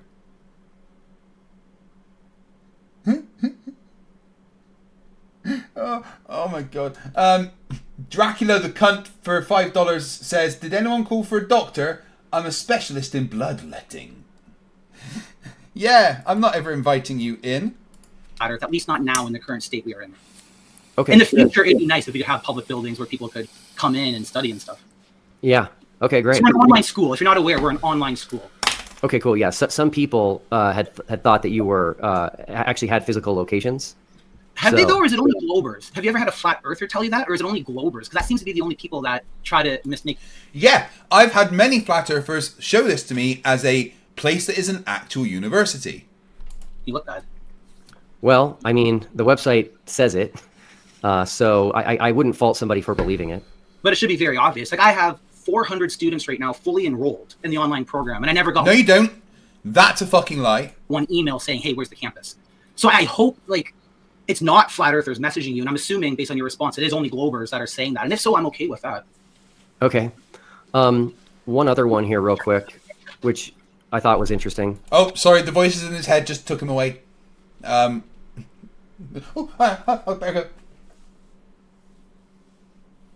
Dr. General E. Shady for $2 says, also a bloodletting specialist. Bounced for years. Draco Fire for $2 says, would the Flat Earth University degree make my graduate school appointment better? No. Application. No, it definitely wouldn't. In fact, it would make them put it in the bin. Is you mentioned here that the last sentence of the first section says Flat Earth University serves as the global epicenter for geocentric cosmology. Now, this is very important because it's a semantic logical fallacy.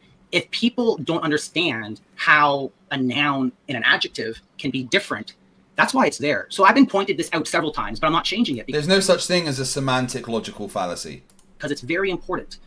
In Flat Earth, the meanings of words matter. But in all discussions, the meaning of words matter. So global means a great outreach, a wide audience. It doesn't mean on a physical globe. I see. Okay. So you're going to see a lot of that in this site, because my whole point is to help make... No, it just means you don't know what you're writing. Flat Earthers smarter. As you know, like, there's no reason to deny 24 hours. Look, with strategically located campuses in Belize, Canada, and the United States, we offer our students a truly international experience. Each location provides perspectives, encouraging students to think beyond conventional geographical boundaries. Words are hard. Our flagship academic offerings are bachelor's and master's degree programs in geocentric cosmology. Judge Rightly $2 says this dude needs his own AI generated song.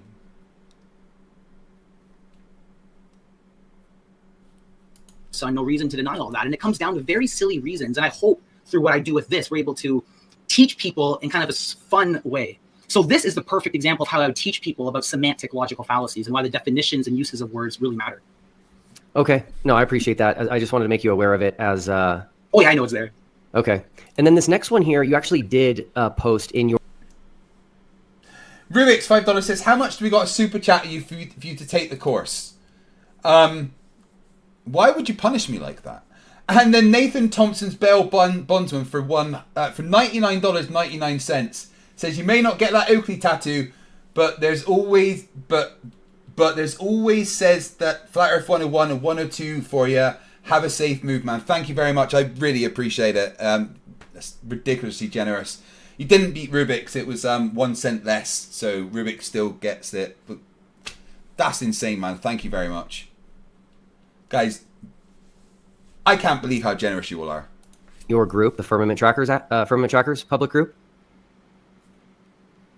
So yes, I noticed, because again, like I was researching you, and I just noticed this pattern of you claiming things that I didn't think were true, that didn't seem believable. And this one here, you said in 2020 you did your ISSA certifications. Yes. Do you want me to get my textbooks? I called them, and they said you never finished and you were never certified. I don't know why. Busted. Yeah. You can actually, when it's certifications like this, there's no kind of secrecy. People can check if you are certified, if you claim you are. Guys, seriously, thank you so fucking much. Like, it's genuinely going to help. We are currently living, out of boxes, like all this. It's all packed up. Still got to get that TV off the wall and get that wrapped up with the other TVs. And then we've got all the plant pots and everything. And then obviously my computer set up here, it's got to be packed up. But we're basically ready to just go at a moment's notice. And, it could be tomorrow, it could be Wednesday. I just want it done at this point, So, yeah. Bear with me.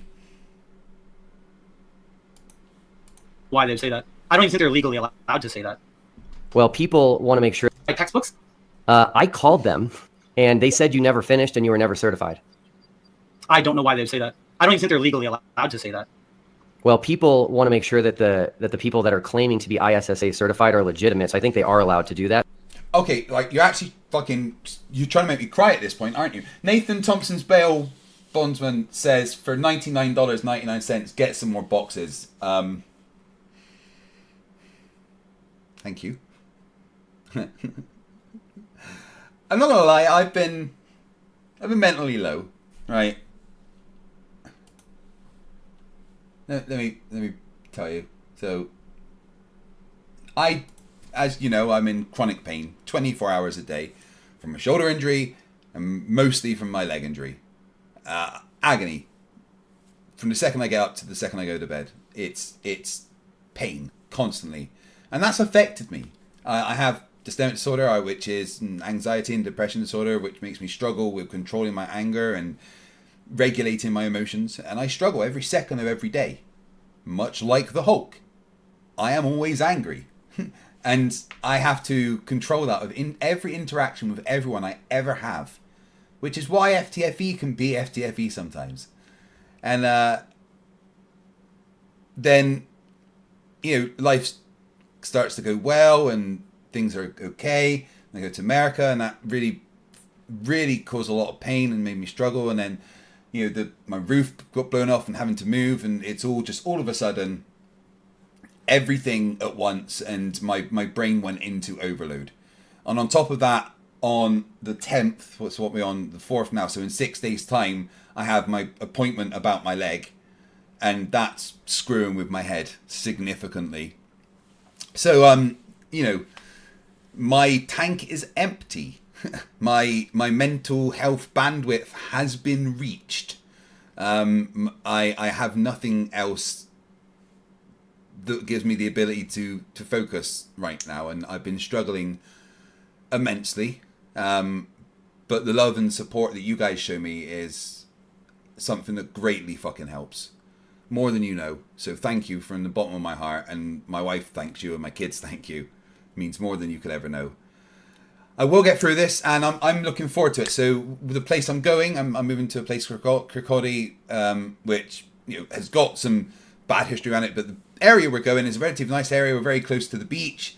It seems nicer for the kids, and I'm looking forward to getting there and just getting it done away from the fucking asshole that lives above me, who, again, the other day caused some problems banging on my door, talking about dog shit in his garden when my dog doesn't go in his garden, and threatening to beat me up and throw dog shit at me. So, you know, I can't wait to fucking just get out of here. But right now, I'm living out of boxes, just waiting to go. Nathan Thompson's bail bondsman with another $99.99 says, go get some gas for your tank.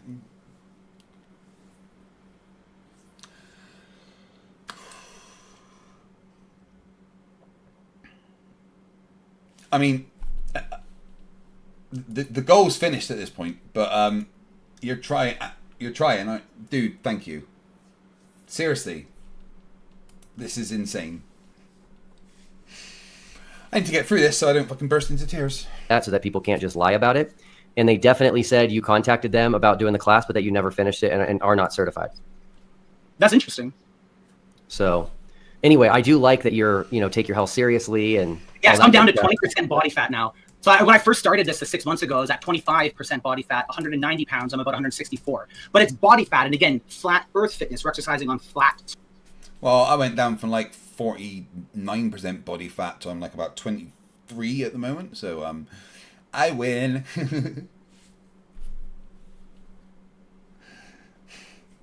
Guys, all of you, thank you so much.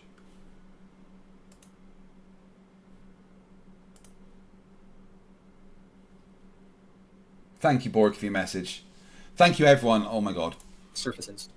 So yeah, this is a wonderful program. If anyone's interested, we have a Flat Earth Fitness Facebook group where my work speaks for itself. So I'm not a big credentials guy. I don't want you to believe me because I have a PhD. Believe me because of the science and math, the exercise science, the proof of the results. That's all. Don't ever believe anyone because of a degree or a credential. That's just receipts for tuition. Yeah, that makes sense. Do you still consider yourself a doctor? Oh, yeah. So to have a doctorate, you have to contribute a... What do you mean? Oh, yeah. What do you mean you're a fucking... It's Rubik's $2 says, I vote Nathan Thompson's bail bondsman into the tat. I don't know if there's any space left at this point. I just can't believe how generous you all are. Monkey Cat Pat Pat for $2 says, subscribe to the Drunk Debunk Show, pee pee poo poo. Yeah, everyone every single one of you in the chat right now, 480 of you, subscribe to the Drunk Debunk Show immediately. I command it. Guys, thank you so fucking much. Original work, make an original contribution. Now, if I didn't, then I would feel shameful for referring to myself as that. And to clarify, I'm not a medical doctor, so I don't want You haven't given any contribution. None at all. anyone think I'm a medical doctor. A doctorate degree means you make an original contribution to the field. And for me, that was the Firmament Trackers app. Multi-observer software is something that was never done before. As you see, the best globe model possible is what I have above me, and you can only have one observer at a time. So my original contribution, which allowed me to earn my PhD, my doctorate in September of last year, was this software. And I'm really proud of it. You can download it for free, test out the basic features. We have many versions of it. So this is why I earned my Don't download it. Don't ever download any Flat Earth-based app because it will scam you. doctorate, because even globe software cannot do multiple observers in real time. They got to do pre-made renders like in Blender, where my software is real time, which is insane that it took a flat earther to do this. Yeah.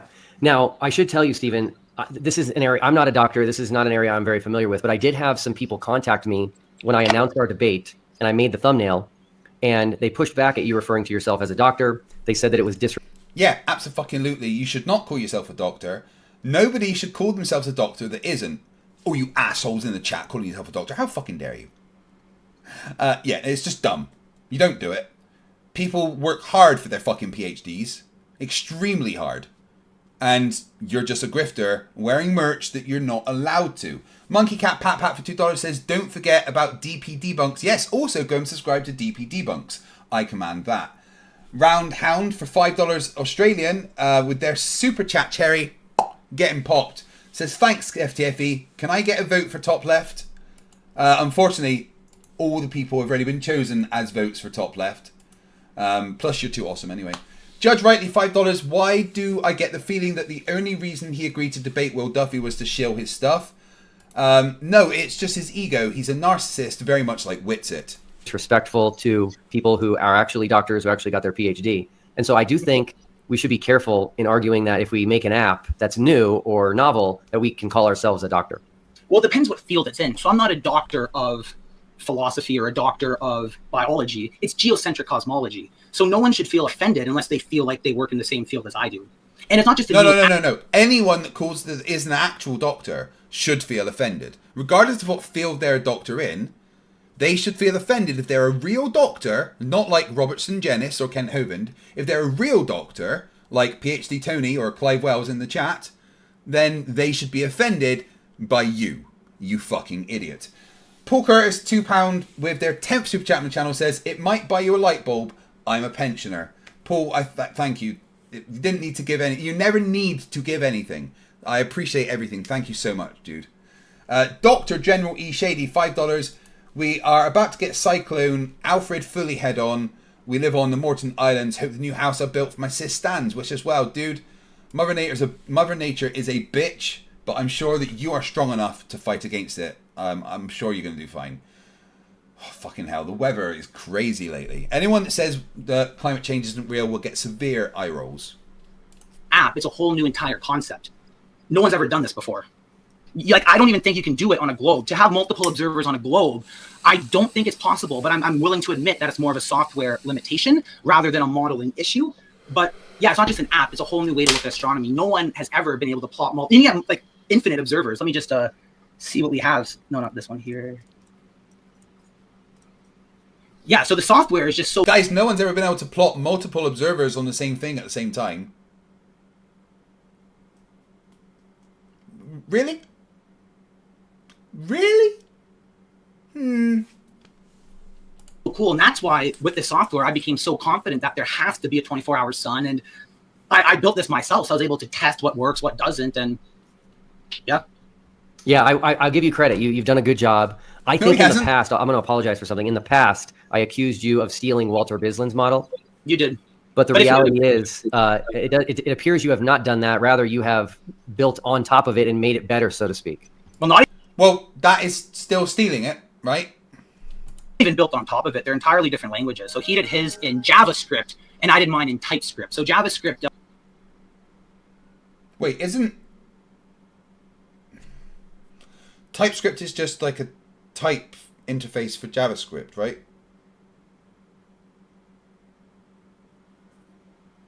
I thought you said he was a computer software engineer. The best way to describe it is we have objects and it's handled completely different. So I actually don't even understand Walter Bislin's code. And it makes no sense to use someone else's. Anyone who works in software development, like I do professionally, that's where most of my money comes from, software contracts. And that's why I'm very secretive about what I do with Flat Earth and what I reveal to people. But anyone who knows software development knows it's easier. I don't think any of that's fucking true. Not a word of it. Wait. Yeah, no, I'm positive that typeface is just like an interface for JavaScript. TypeScript, sorry, is just an interface for JavaScript.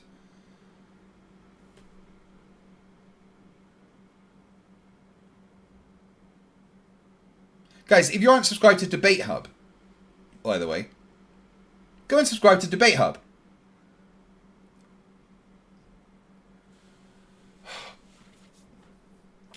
Nico Richard, who's been a member for 2 months, says, Alonso reminds me of the movie Accepted. Oh, right, okay, I get it. And Bob, $50, says, here's $5 for a coffee. Wait, I typed an extra 0. Oops. Whoa, I get so much more room to type when I spend more money. I should make all my super chats this long. It's like first class on an airplane. Also, TypeScript is a subset of JavaScript. TypeScript is a subset of JavaScript. Yeah, it's like... Yeah, dude, thank you so much. That's ridiculously generous. And then fucking Nathan Thompson's bail bondsman, 99.99, says, Craig, you're an inspiration. Keep your chin up. Thank you, guys. You're literally getting close to making me cry because I don't have any emotional bandwidth left.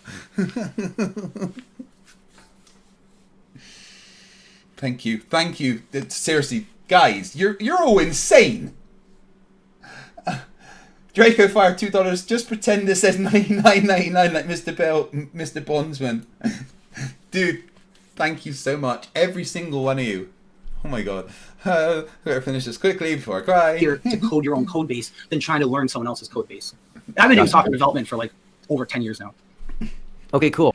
Like at this point, you would have been close to actually reaching that Nathan Oakley goal. You realize that, guys? That is what I had prepared to talk to you about. I do think the issues in the math on the flights and the South Pole, the geographic South Pole and the single South Celestial Pole directly above it are things that you're going to have to work on. And maybe, as you told me in the past, if I'm right on those, that your model is falsified. So maybe you'll tell me it's falsified. Yes, but sadly, it's not going to mean Flat Earth, though, is over. There's other communities like the Awake Souls. They have 20,000 subscribers, more influence than me. And they have that model that you showed me with that picture of the stereographic model. They can't develop it out themselves. It'll have to be me who ends up making it for them. But they have it conceptualized, and they have a large following that really believe it. So it would falsify my model. You're right. The Firmament Trackers app would have to be... Your model is falsified straight away by the fact that the azimuthal equidistant projection is not how the Earth looks. You fucking moron. I would call you a talking monkey, but that's an insult to monkeys. I would call you as intelligent as toe fungus, but I wouldn't be that mean to toe fungus. I would call you as smart as an amoeba, but what the fuck have I got against amoebas? Redone or rebranded, the AE model wouldn't work if what you're saying is true. If it's actually possible to go to 90 degrees, look straight up and see it at 90 degrees and not A9.99, that's a huge problem for my model. But that's what's great about science. We form hypotheses that we attempt to falsify, and we move forward to a more refined understanding. Yeah, definitely. Is there anything you want to say in closing? What do you mean? Yeah, definitely, Will. Come on. Dunk on him. No, I think we had a really good discussion. In general, I haven't actually looked at the comments. I had this in full screen. But any flat earthers who are wondering like about giving up flat Earth, it seems to be now because all the communities are now just, we have no model, Earth is measured flat, we make no claims. But that's wrong. We have to make claims, we have to make predictions, and I encourage people to study like flat Earth math. There's a reason that... Don't study flat Earth math, it makes you stupid. Because there's no such thing. Remember, I once asked someone, if there's a triangle sides 1, 1, and 1, what are the internal angles? And they insisted it was 1.5 and wouldn't listen. Most of us in my group knew there'd be a 24-hour sun. You know, these are 90-degree right angles against the flat Earth. And go outside, look at the sun. You know, I live in Belize. My north celestial pole is 17 degrees from my horizon. Well, if the sun's behind me, I can start making predictions about places like Union Glacier. So I encourage people to look at the math, do experiments yourself. For flat Earth, it's intersectional because it crosses through all these different types of fields. Got it. I do want to address. Will, bring in more receipts. Donk. Oh, for fuck's sake. Nathan Thompson's bail bondsman with another 19.99. You do not need to keep giving me so much. Dude, you're... everyone, let's get Kreg moved. Guys, I thank you so much. It's actually going to help more than you know. This is, cost me more than I would like to it. I'm trying to keep myself sane and my family happy and stuff. So, it's more helpful than you could ever realize. Judge Rightly, $2. Don't look at the sun, please. Yeah, no, don't do that. Ever. Did he mention that and I missed it? Fuck's sake. Address one more thing because people have contacted me concerned. Mr. Toffee's £5 says, I won't ever be able to do the bigger ones, but I will do what I can. You never need to send anything. Just the fact that you're here helps me. Watch the adverts. That helps more than you know. Ad revenue is actually quite a large amount. But of course, I appreciate just you being here, super chatting, getting involved. It means the absolute fucking world and helps me live a better life than I ever thought I could in the situation that I'm in. About you selling merch with the TFE logo on it. So, Stephen, I just want to show everyone, for full transparency, our conversation that we had via email. Yes. So you reached out to me and you asked if I would want to like split profits with you if you sold TFE merch. And my response was very simple. I said, thanks for reaching out. I didn't create TFE to make money, so I don't think this is a good idea. And now on your website, you say that you have a licensing agreement with me to sell the merch. That's that bottom email there. Yeah, the bottom email is you. Implicit, yeah. Yeah, the bottom email is you. Wait, did he just say it's an implicit agreement? But where does it say that? Draco Fire for $2 says, morally opposed to watching ads, so here's the difference. I get it. Thank you very much. Just don't just go la la la la la whilst they're on or something. Thank you very much, Draco. I appreciate it. And your inspiration to help me in the gym was incredible and always has been. You picked a charity and you said you were going to donate my shares to charity and then put on your website that you and I have a licensing agreement, and nothing could be further from the truth. I actually said I didn't want to do it. So I do appreciate you repping the brand here, but that seemed a bit disingenuous to me. Well, that's why I said, so the reason I have to ask what you know is that I cannot legally sell it otherwise. That's why I had to let you know. You could have said no, you didn't. I took that as implicit consent. Because obviously it looks bad if you're telling a flat earther he can sell the merch. I didn't think this is a good idea. That's clearly no. Lieutenant Fitz of Rage's Ghost, because of course she was killed along with the majority of the Lexington's crew by an unknown starship, Federation starship. I've been in place where a neighbour donating us a crib was life-changing, so I have at least some understanding. Best of luck, Commander. Thank you so much, Lieutenant, and RIP. Yonderstone, $5. We don't believe in you, Kreg. Belief is not necessary. You're the kind of person who deserves help, sir. Thank you for what you do. You guys are actually... I'm going to go away and cry after this. So that's why I try to set this up in the way that it work out for the both of us, because I do want to promote TFE to the flat earth community. And if they see someone like me wearing this and making documentaries about the science and math that was done, it's really good. But what I said is still true. Anyone who has bought a shirt, I can prove that I'm making that donation if that's the issue.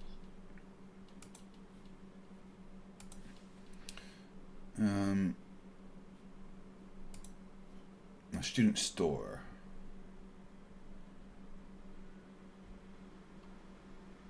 Through our licensing agreement with Will Duffy, who does not wish to profit from this, $5 from every t-shirt sale goes directly, blah, blah, blah. A leading non-profit organization dedicated to transforming... Where's the licensing agreement, guys? This is the email. This is what he says. Nathan Thompson's bail bondsman from $9.99 says, keep the love coming, kids. I love all of you. Not you, Gary. You know what you fucking did. Yeah, I will say that I'm not upset or anything like that. But I just want to say, I just want you to know how it came across to me. That's all. Yeah. I tried to set it up in a way that you didn't have to say yes, because it looked bad. And if I screenshot you saying yes and post it to everyone and make you look bad and people already like think crazy stuff. So that's why I did the way I did it there. Okay. All right. Well, I appreciate you being here. I think we had a good conversation, gave people a lot to think about, and people can... Well, I think you should sue him. Judge Rightly $5 says, can somebody say Steve Alonso is a grifter and a fraud? Steve Alonso is a grifter and a fraud. Check you out online if they want to follow up for more information. Got the links above. Thank you all for joining. Thanks, man. Bye-bye. Take care. All right. Thank you, everybody, for joining. Wow. Well, there we go, guys. That was quite insane from the Flat Earth side. Definitely got a lie to fucking Flerf. Got a fly to fucking Flerf. Words are hard, Craig. Look, I have been incredibly tired. I've not been sleeping properly. I've been stressed. I've been worried. My upcoming operation and discussion around it with my doctor, the 10th at 10:20 a.m. I'm a little worried. It's a big thing that's on my mind a lot, and then I'm having to move home, and when I'm not expecting it to, and because we haven't got we're not moved in yet, and we've not got letters at the address. I can't get my daughter into her school. We can't register at doctors, at dentists, vets. My son's probably gonna have to move college campuses. It's all a fucking nightmare.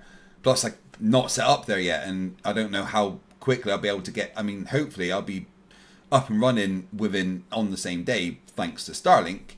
Might be streaming from a bunch of boxes, but hey, it's life. What is it if it's not a challenge, right, guys? Cali Badger Dude 1999, pop in a super chat, Cherry. Thank you so much. Every little bit helps. Nobody deserves all the crap you've had to put up with recently. Well, thank you very much, but yeah, I know, maybe I punched a baby when I was younger or something. I'm not sure, but it's just fucking. If there's a god, then he's fucking having a right laugh at me. Fuck you, cunt. FPV XTC 2.99 with their 5th super chat. Stay safe for all those Aussies facing Cyclone Alfred. I hope you guys are all safe, but Australians are fucking hard. They live in a place where there's spiders that have enough venom to take down a herd of elephants. They can deal with a little cyclone. Mr. E-Man, $10, thank you. It was also crazy on the super chat side of this stream. Thank you, Knob. Thank you, everyone. It's been absolutely insane. Probably one of the best super chat streams I've ever had in my life. Again, the original super chat goal was a joke. Now I have to get MC Toon tattooed on me. Emma, €10. I spent all my money on Mike's and Andy's orgy, but I found this under the mattress. Stay awesome, Craig. You recorded it, right? Just send me the file. Jerkat the astronaut, 6 months, halfway around the sun they've been a member. We love you, we support you, mental health is important, and the Finch app has helped me with my anxiety and task completion. At this point, I'm willing to look at anything. But thank you very much, guys. I need to get myself to bed, but before I go to bed, I'm going to ask a really important question. Can we pretend that airplanes in the night sky are like shooting stars?